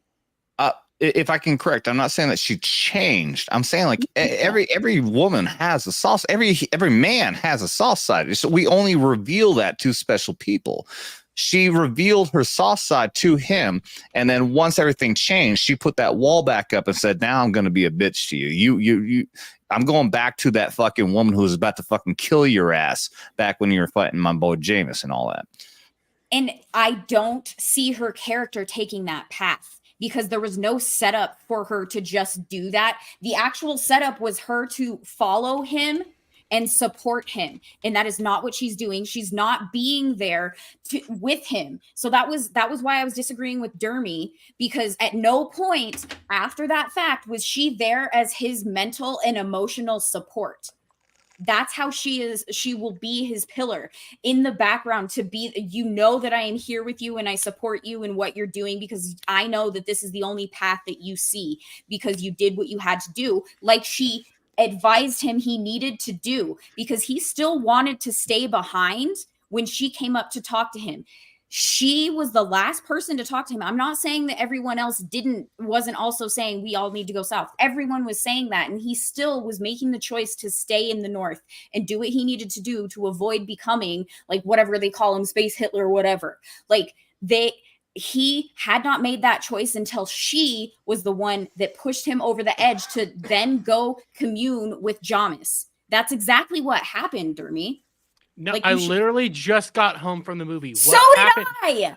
Gal, what happened quite literally was everybody was coming down on him. Everybody. You had Gurney Did I coming not down just on him. say You had that? at the exact moment when all that was going down, you had everybody coming up to him. He then goes off because he wants to stay there and basically defend everything, fight them all off on his own. Yep. He talks to Jonas, does all that stuff, then decides to go, but she's there. No. It's not her that tells him to go. It's not. Sure, Dermy. It's the visions. Okay. Oh, okay, sure. Did I Dermy. not Oh, just oh. acknowledge that he also did that? But she was But the the last vision one. is the one that tells him to do it. It's not Johnny. You keep putting all this blame on her when it's like it's not her. I'm not It's somebody putting all the completely blame on different. her. You Yeah, no. literally are. You're saying, well, the final point was her. The final point was her. That's why he goes south. It's like, no, he went south because of the vision. He was reality- he was in 100%. reality- 100%. He was 100% regardless of what anyone was saying on staying up there until he touched the sand and he had the vision and he then decided to go. Yes, because but the reason she he pushed went him south- to that. No, the reason he went south was because all this trauma just happened. He literally lost. They lost everything. He's Yeah. going south to get the power to see every aspect of this. This was not Shawnee that pushed him that way. That was his fundamental decision. She's just there at the end to say, "Okay, let's go." Yeah, Tiff, I love you, but you are hanging on that one argument way too hard. I think you really got to go back, watch it again, and think about No. this. Again, I can't believe I'm agreeing with My Dermy this much. interpretation of it. Everyone was pushing him. He's right. Everyone was pushing him to do Acknowledge that. that. Do y'all listen when I speak, or should I just sit here Yes. silently like the woman you want me to be? But if everyone's pushing him, I don't get why you think that she is the one reason why he finally went when it was only because of the Saying she vision. was the one reason. The visions, yes, ultimately are giving him that reason that he has to go, but she is the last person in his reality that is supporting it and advising him that he needs to listen to that, to the voices in his head that are the Bene Gesserit, to those visions that technically were given to him because his mother was the Bene Gesserit. No, She is was his saying- last lifeline in the real world. She was saying, not come his with, visions. come with us because I don't want you to die here. I want you to be with us. Exactly. Oh my God! Did you just acknowledge the fact that she is that reasoning in the real world that he is tethered to, that he is But fighting that's not the for? reason he go. That's not the reason he goes south. She just says, "Come with us" because of a completely different reason. He's going for a completely different reason. They're I'm going not for gonna two keep separate saying the reasons. same People are thing breaking over up and their over again. popcorn That's over this agreeing. argument right now. But they're going for completely different reasons, and he already decided to go prior to her coming down there. When he was touching that Really, sand, that's when all he hell's breaking decided, loose yeah, right now. I need to go south. I can't stay here. She's just the last person that talks to him. The devil just chimed in with an you didn't see the movie. Yeah. And so the past hour I've been wanting to drill a hole in my head. Well, you know what, Devil? I love you. And Gal, I love you. Even if I think you're love wrong all in this of you. moment. And Jesse, I don't see where the fuck you're getting woke from into this. I said Yeah. it was girl boss. Yeah, I don't get that. No. Girl boss, no. I don't see it. Like I said, it's just, I think just like Trump derangement just syndrome. I neurotic. think you have woke derangement syndrome. I think you see woke. I don't such a- think he has woke derangement. Which I don't syndrome. blame you. I don't blame you, dude. I don't blame you. I don't think he has woke derangement syndrome. Just for the same, we all have different perspectives on this. Jesse's more the It's just- purist here. Yeah, I can't come at it don't from like that the- argument. I just can't. Like I said, I can't stand the changes they made to her character. It's just so out of left field. It's Yeah, just- That's fine. again, I'll And say it's like just- yeah, they made changes, but yeah, I think that it's just we're. I'm not. I think we're Well, I mean- we're so jaded with Hollywood now is that when we Well, what- see Well, see it's- any changes made, we assume it has some sort of a woke agenda So- with it's race swapping, gender swapping, or making woman boss or anything like that. We're just shaded into seeing that. And there was just so much crammed into two. Like I said, there was just way too much condensed into too small of a time frame. It was really, we all agree with that. It really should have been 2 movies. And I was surprised that they were only going to do 2 when he said that. I figured they were going to do 3. I was really. We all agree with that. What's up, X Poop? X-Wing. Hi, X-Wing. Love you. Love you, man. What I will say on like Jesse's point, like people that care about the books are always gonna like the books more and like the actual story more. A good example of this actually does come in like Peter Jackson's Lord of the Rings. They have major deviations from the original books and stuff like that, and they're people outright hated those movies who are book lore individuals, and I'm willing to bet if that too. And when it comes to like if the first Fellowship of the Ring came out today, I'm willing to bet somebody would say what was her fucking name? God damn it. Saves Frodo. You're talking about Arwen? Aragorn's wife. Yeah, Arwen. Arwen. I get them mixed up. Anyways, Arwen. When Arwen comes and saves like Frodo and stuff, I'm willing to bet if it was coming out this year, they'd say that's girl boss moment. That's girl boss moment because it's on in the books. Well, and the only reason I defend that is because it's like she's an elf, and that's the only reason like I didn't have an issue with what Homegirl was doing in Rings of Power because she's an elf. And then when it turned out she hadn't trained any of her soldiers that she'd supposedly been with her 1,000 years to be able to do the same thing she was, it was like, oh, okay, that's where it's fucking retarded. I got you. Well, I was more saying like because in the actual book it's not Elrond, it's somebody else. Real quick, can we wrap up the spoiler conversation on the movie? Yeah, I'm about to dip out anyways.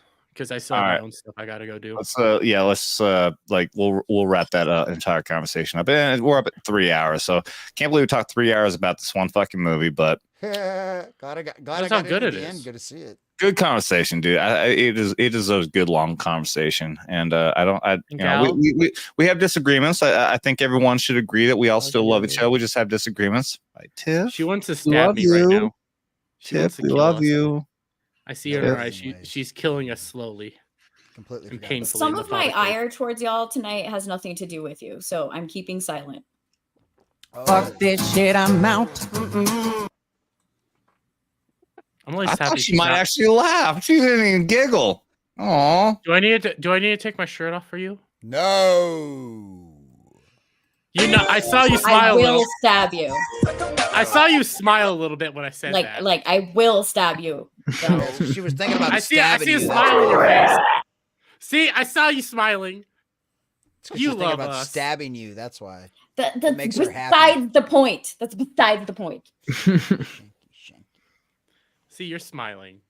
I will stab you now. Like keep being snappy. Keep being snappy. I'll punch you in the nuts. I'm gonna keep being snappy. Is that she wouldn't be smiling when she stabs you, you dumbass.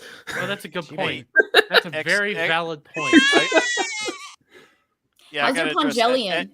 Actually, we're done with the spoilers, so you can. Yes, I'll take that off. Yep. And I need everybody can come back now. Anyways, so I love you guys. I'm 9 minutes late to my. Oh, look at this! Look, Dermy wants to leave now that the black man shows up. Yeah, it's solely because of the black man. Yeah, legitimately. I have to go iron my white robes and everything, but knew it. Love you guys. Later, fucker. Bye. So you guys will never guess what just happened to me. You got raped? You got arrested by the cops. No, I was on somebody's stream, I won't say which, and this person logged off and then mistakenly thought that their outro video was lagging, pulls me up on the screen. My camera is on and asked me if it's lagging.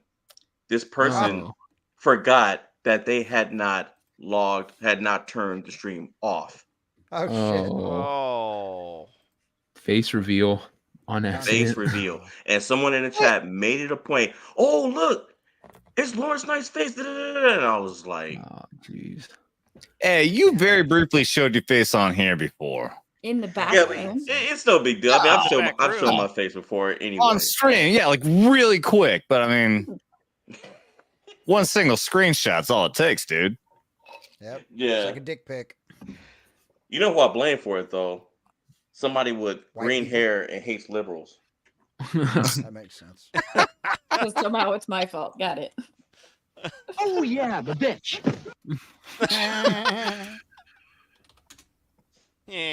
How you doing, Lawrence? I'm good. You're in the bathroom. Okay, thank you. You're in the bathroom. Hold on. No, I'm good. Hey, There he is. Oh, see, there you go. All right. See, now you ain't got nothing to bitch about. It's out there. Oh, so you are black.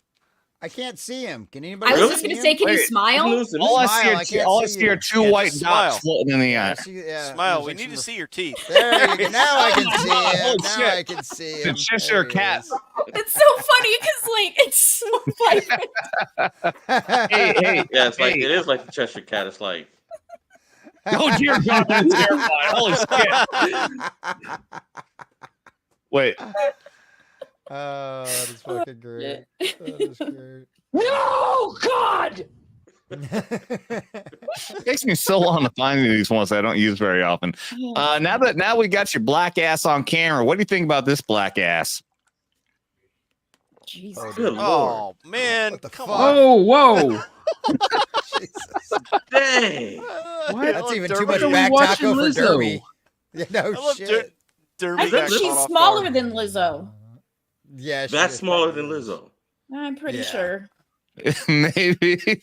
Oh, Is dear that a real God. person? Lizzo's guts bigger. Lizzo doesn't have his ass isn't as big as Yeah, that. like it's not as Got that- compact. She Lizzo's got got Is that a no real flat person? ass. That's not AI? No, it's a Oh, real that's woman. Quote unquote woman.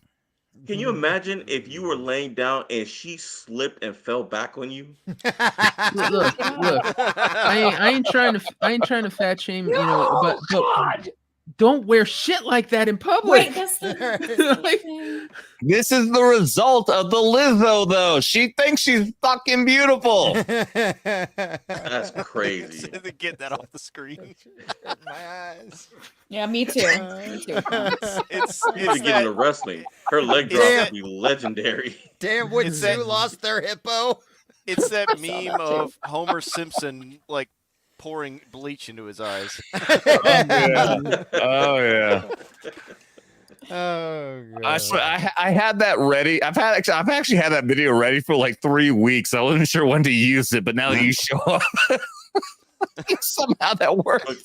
The bad thing is that there are black men out there that they're gonna be like, well, she's got slim waist, big old, yeah. Oh, look, she got that booty. Big old ass. Yeah, big old ass. Not I me. mean, I'm not saying I wouldn't. I'll go in there and get lost. What do y'all think about the Air Force's new recruitment campaign? Oh, Jesus. Is that Wasn't that guy like a reservist or something too? Was he even active No, duty? he was active duty. Was he really? Oh my god. Yeah. What the They- fuck they- are you they guys? cleared it The up. fuck are you guys doing to your airmen? Seriously. The fuck He out. he had mental problems before he even clearly. joined. You think? What the fuck's up with the so screening an airman problems set himself then? on fire? Yes, out in Washington Yep. D.C. Yep, Outside that's the Israeli, everybody who's curious. If you haven't seen the video, I can't play the video because YouTube will fucking shut my channel down for it. Yeah, this dumbass fucking Air Force airman lit himself on fire in uniform in front of the Israeli embassy while yelling, "Free Palestine! Free Palestine!" Yeah. And died. And we laughed at him because he's stupid.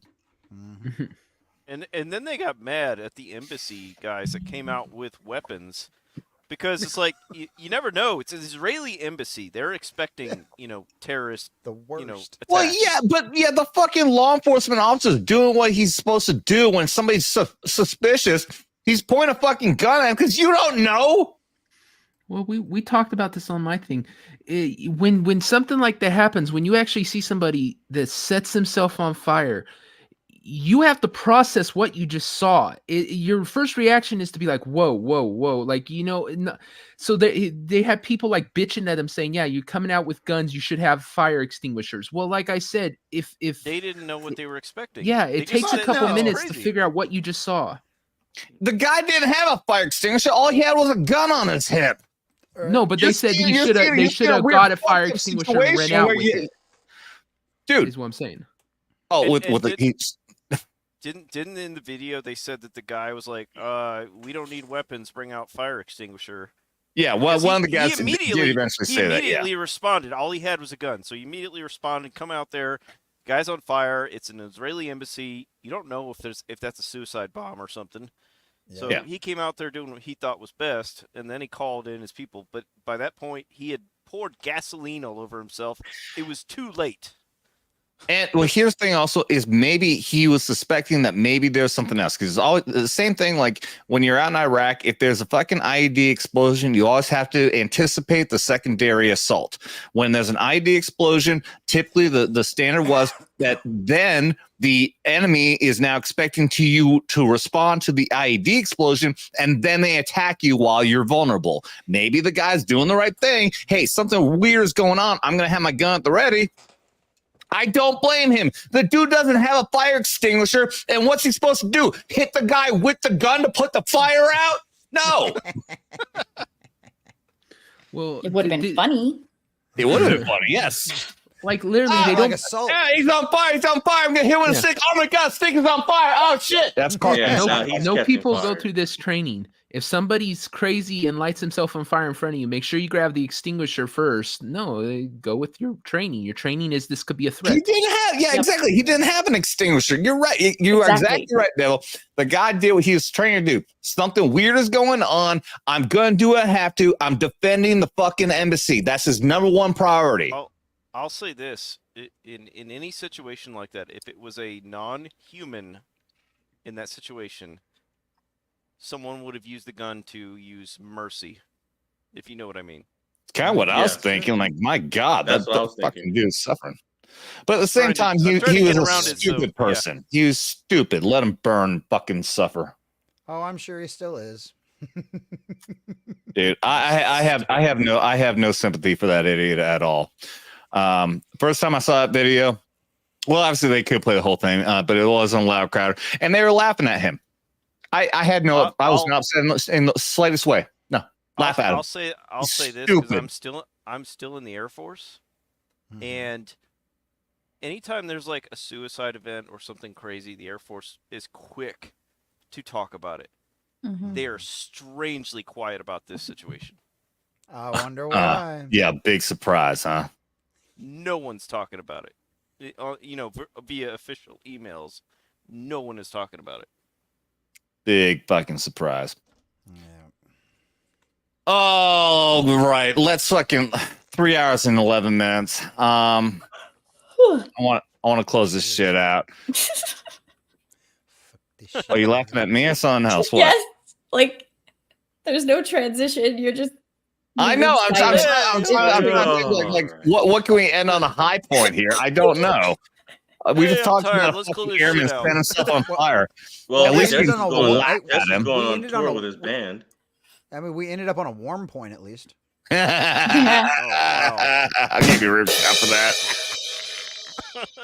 Let's see. What's Roasting airmen. All right.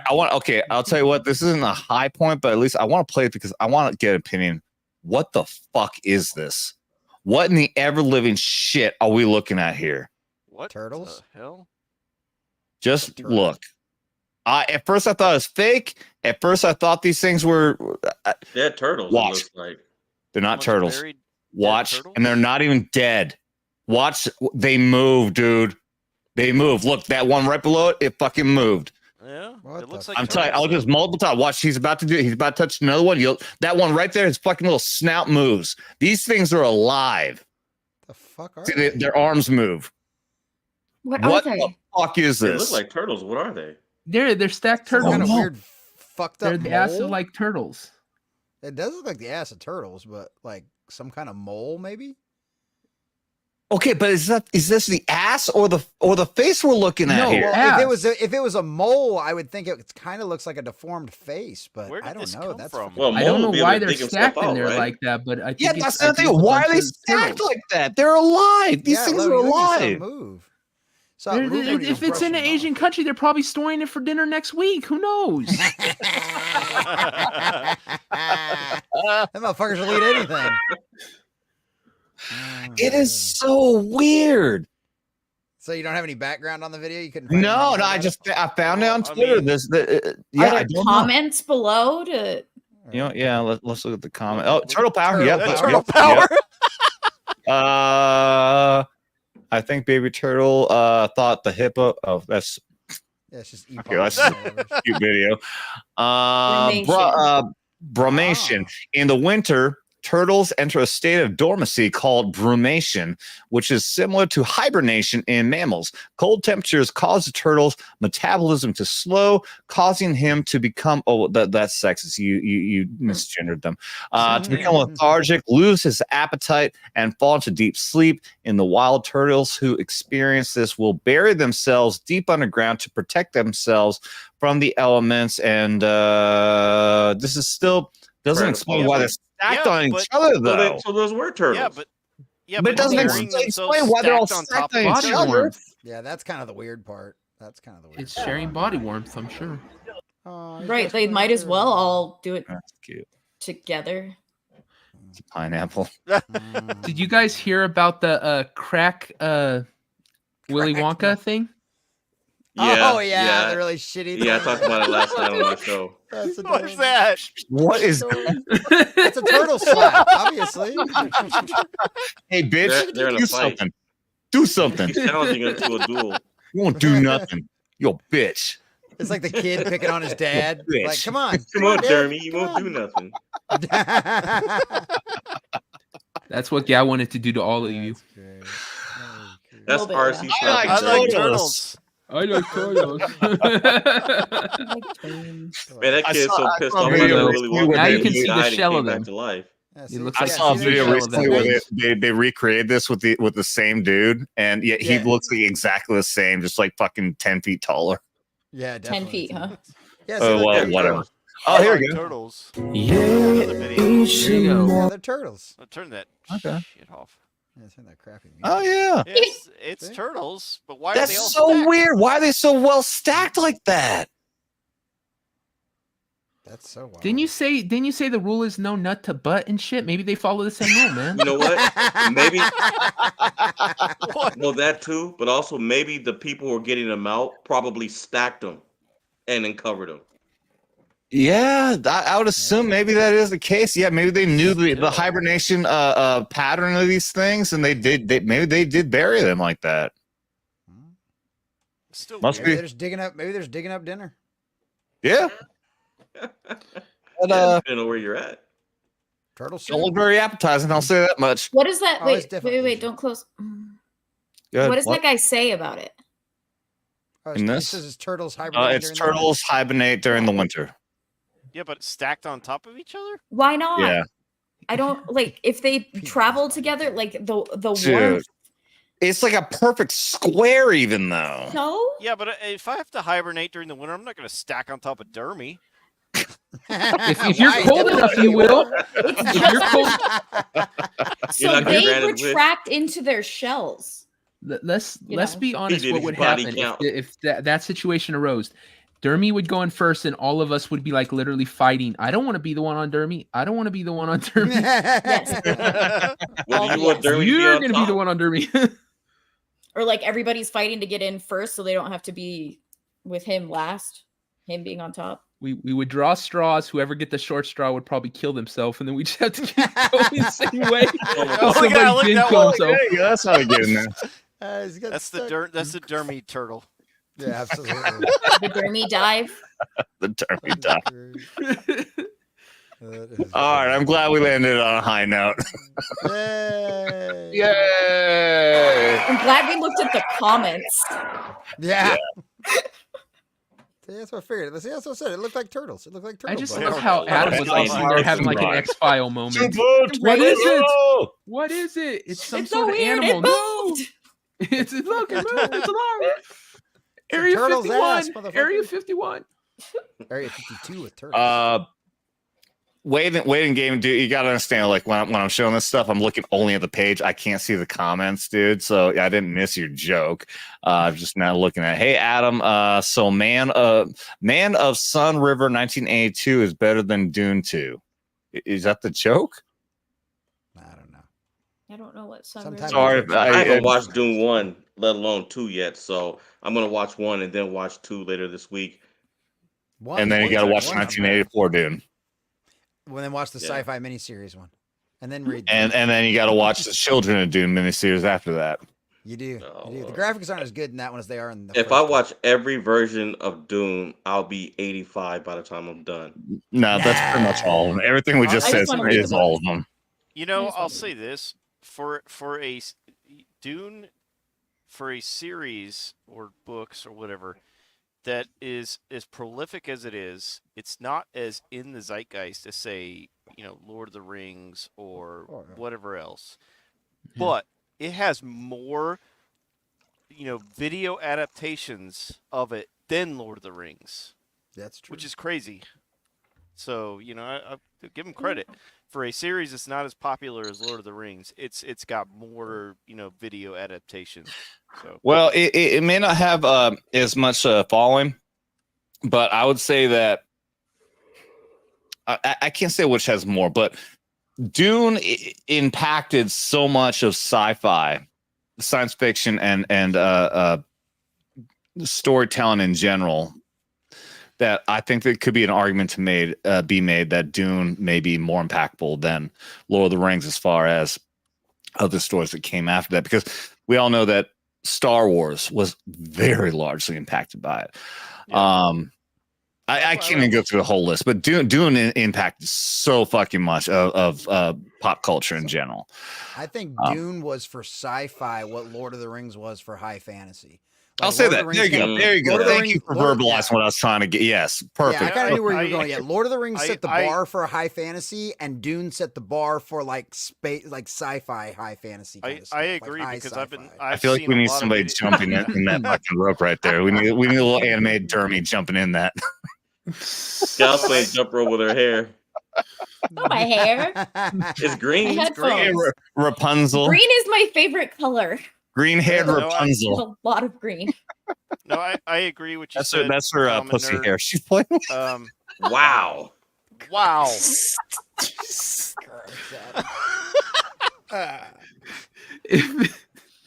sorry, Tim. Went off the rails quick. Go ahead, Alf. While he goes over there. No, and I dies. was The just saying, fascination y'all have with my hair.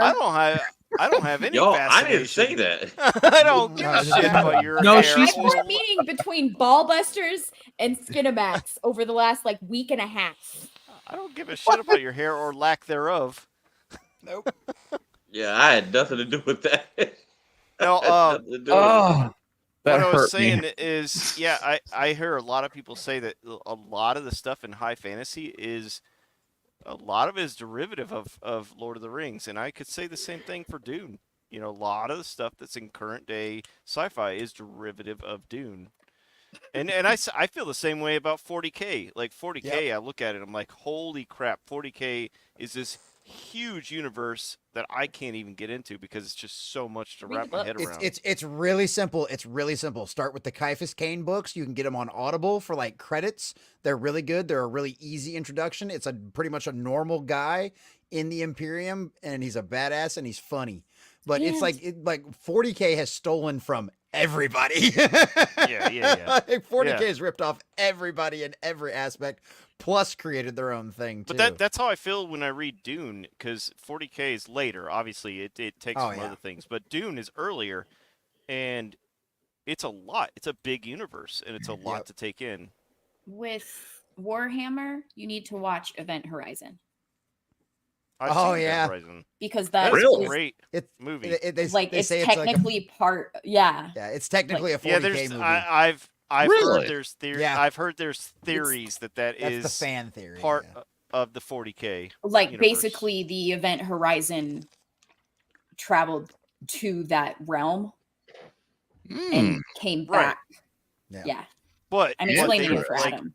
But it's a very early look at the realm of hell, because as you know, in 40K you don't until it's like 30 or 40K later that happens.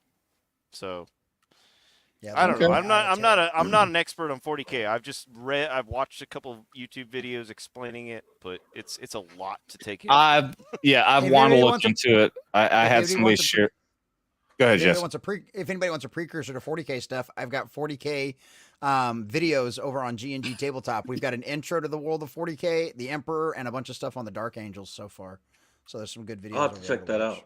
Someone in a random chat advised me to start with Heroes of the Space Marines.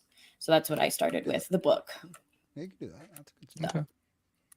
I took like a How about screenshot of it. How about we start by starting outros and get this shit going? Eventually, Gal's gonna lose her pubes there. I'm sorry. Drinking rules still apply. I got one last shot I'm going to do here at the end, but if anyone wants to make it proper, $20 and everybody can join in with our drinking game rules, would be greatly appreciated. May fund my Vegas trip here coming up. Would be greatly appreciated. Let's go ahead and close that. You're down there in the corner. We'll say goodbye to Gal. Where can people find you? What you got coming on? Green Haired Anti-Liberal on YouTube, Rumble, Twitter, and Instagram. Tomorrow I will not be on Horny Alf channel because I believe that is still State of Decay 2. We're doing State of Decay 2, so you're not into that. So yep. So the next thing is likely Wrong Think on Wednesday. Don't Cool. hold me to that. Work has been a little hectic. We're But that holding is on Beelzebub's channel above me. And then on Thursday afternoon, evening, I'll do my first stream. Yeah. Oh, really? I'll be there to watch it. It's called Cooking the Books. And I decided that I wanted to handle the book list that you have collecting dust in the corner and read books on that list to you.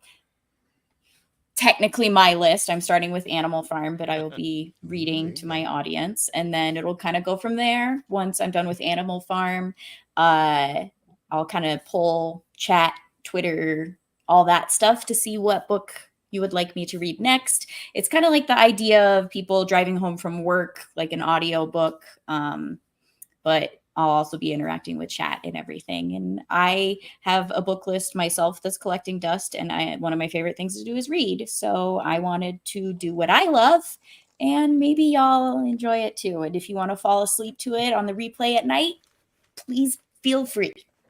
Hell yeah. I Check have it a out. question Go to about- Green Hero Anti-Liberal, y'all. And big shout out to ASMR, Devil because he's helping me out a lot. I have a lot, question lot. about that, Gal, but Yeah. I'll ask off. I don't want to Okay. give anybody any ideas. Okay. Wait a minute. That's ominous. But yeah, that's me. You can move on. now. Awesome. Definitely check her out. Yeah, she definitely deserves it. I don't know what that's going to be like, but I'm going to assume it's going to be worth a watch. Or listen. Or listen. Mo Zamboni popping the $5 at the very end. What is up, my twin brother? Says, hell, here's the $5 for the fund to cure Horny Alf's blindness to my DMs. Ooh. In all honesty, God bless you all, and thank you for your service to this great country. Thank you very much. And that's a social.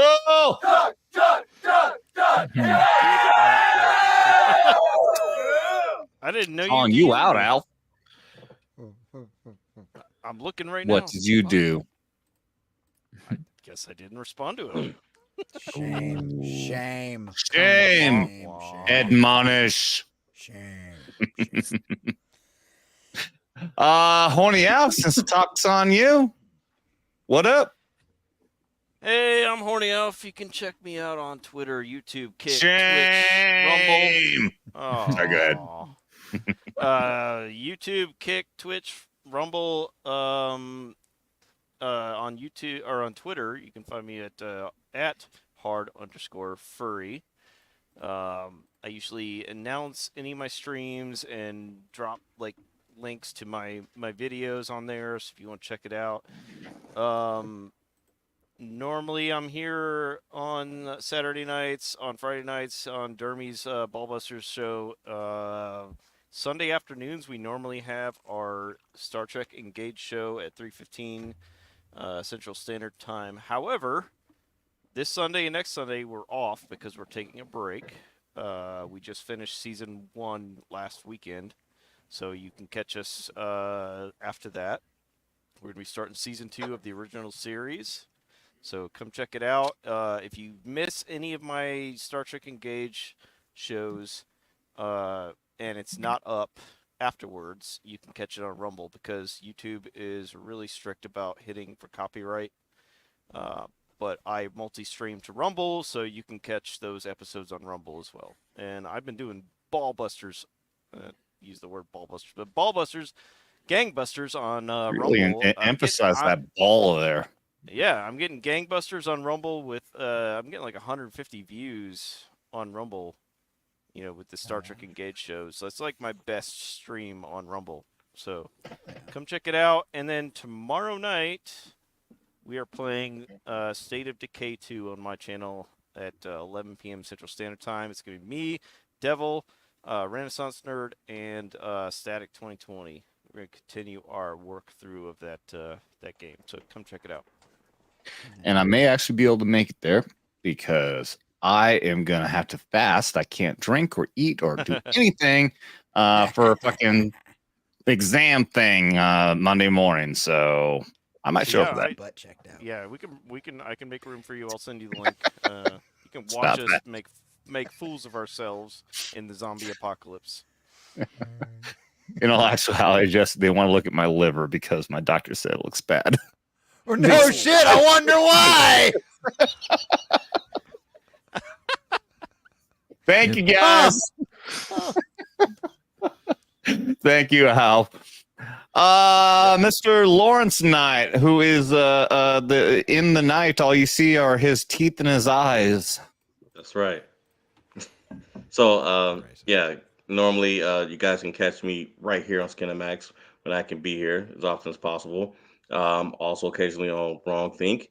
And Friday nights you can catch me on Abyssal Musings with my co-host Samuel the Infamous and Know Me Without You. And see where else. Also, you can catch me in the chat as a moderator for the Exile Lioness 2 channel.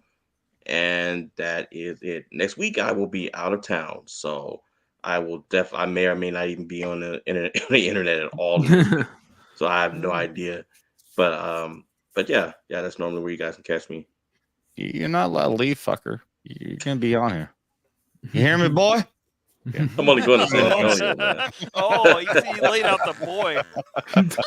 Damn. I love you, man. Thank you very much for being here, buddy. Devil made me do it. Mr. Beelzebub. Fat Wolverine.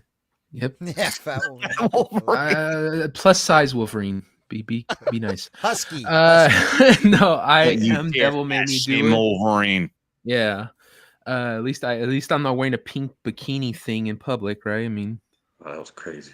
But I am Devil Made Me Do It and Alec 3 on the Twitters.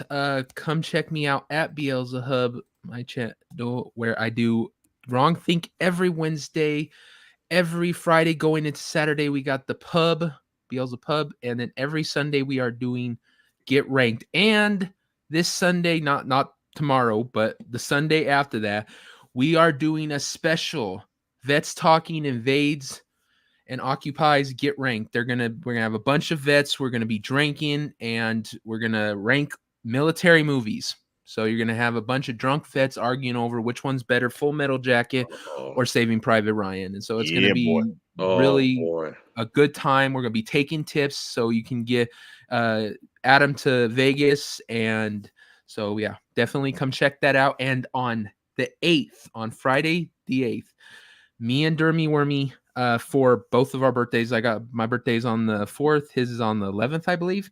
We are doing a 12-hour stream from 10 p.m. to 10 a.m. We're inviting a bunch of people on, and we're going to essentially be playing a bunch of tips for demeaning ourselves. So I have one of the 1 chip challenge. I'm going to be eating a Pocky chip if we get to a certain tip level, shaving my head. So that's going to happen. Dermy's going to be narrowing his chest and putting a bra on if we get to a certain amount of money. Damn. Did you say Dermy's wait. Did you say Dermy's birthday is March 11th? Yeah, that's what I said. March 11th. His birthday is the same day as my mother's birthday. Oh, damn. Damn, Dermy. Your mother had it first. Lawrence ain't coming back. Now I've got a reason not to like him. He doesn't go to his mom's birthday. She's like, why didn't you show up, honey? He's all, because it was Dermy's birthday and I don't celebrate on that day. Tell him to pick another day. I don't celebrate Dermy. Yeah, that's right. In any form. Sorry, Mom. So yeah, come check that out. Tip us some money, get us drunk, and put us through hell. What day is that on again? The 8th, Friday. It's going to be essentially Ballbusters goes right into the pub and through. So yeah. Isn't that International Women's Day? It might be. How do you know that? I looked it up because someone in a group chat was just like, wouldn't it be hilarious if they dropped Yaira on International Women's Day? And I'm like, what day is that? Oh, when Dermy puts the bra on, if we get there, somebody needs to take that picture and put International Women's Day with Dermy in his bra. You know how many people that's gonna piss off?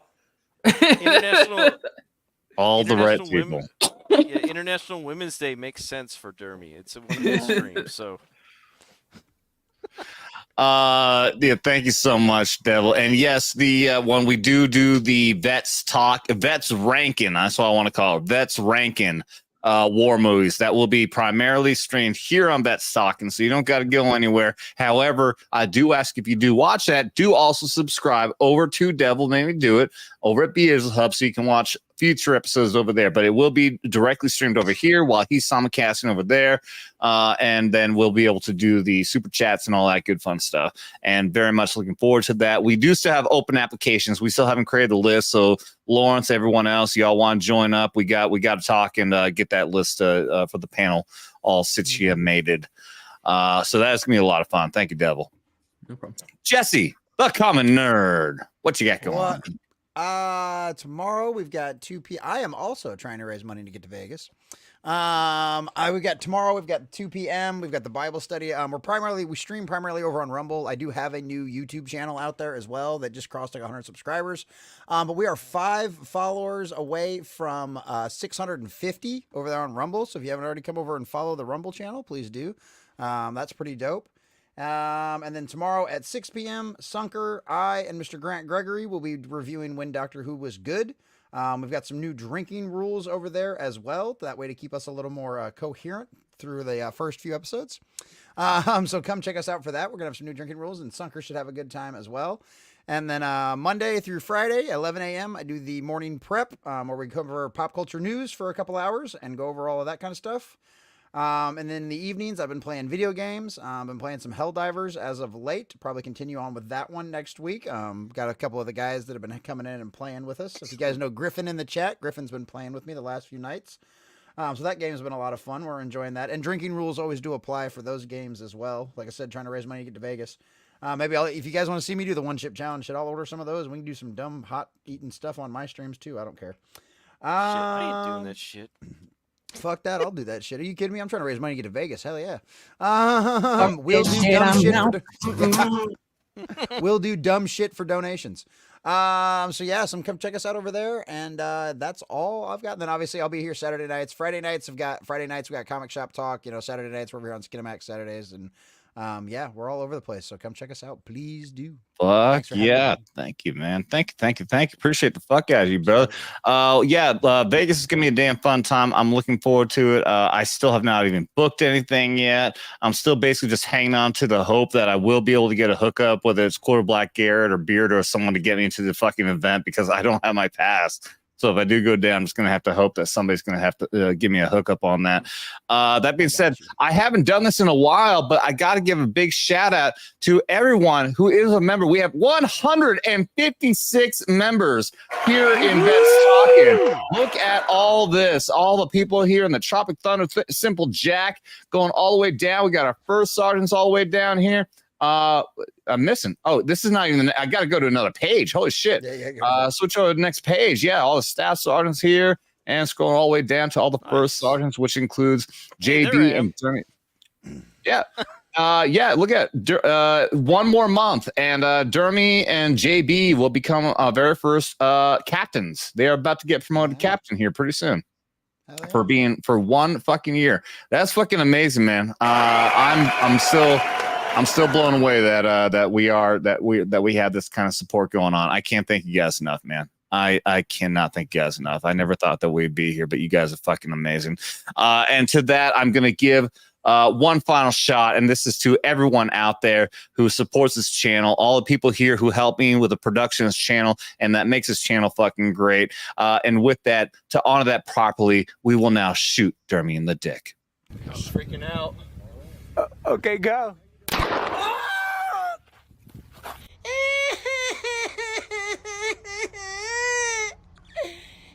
Y'all fucking rock. Oh, and hey, Adam, I want to mention our guest for next week is Culture Casino. So yes, hey, CC. Haven't had Culture on as a solo guest in a while. He's been on like with other people for for a few times, but. And then Thursday we have what's it? I trying to remember. Outstanding in the field. Yeah. The guy that had yeah. We do talk about that. So next Thursday, this will be an important show. Let me get rid of this banner. Yeah, I forgot. I should have mentioned this, given proper credence to this. Check this out, guys. So here's what happened. Of all people, it's actually Alec Baldwin's finger who introduced me to this individual at the meetup in Vegas. This guy is now in a wheelchair thanks to a certain what we have to call a jibby jab. While he was in the military, he was forced to have to take it, and now he is stuck in a wheelchair.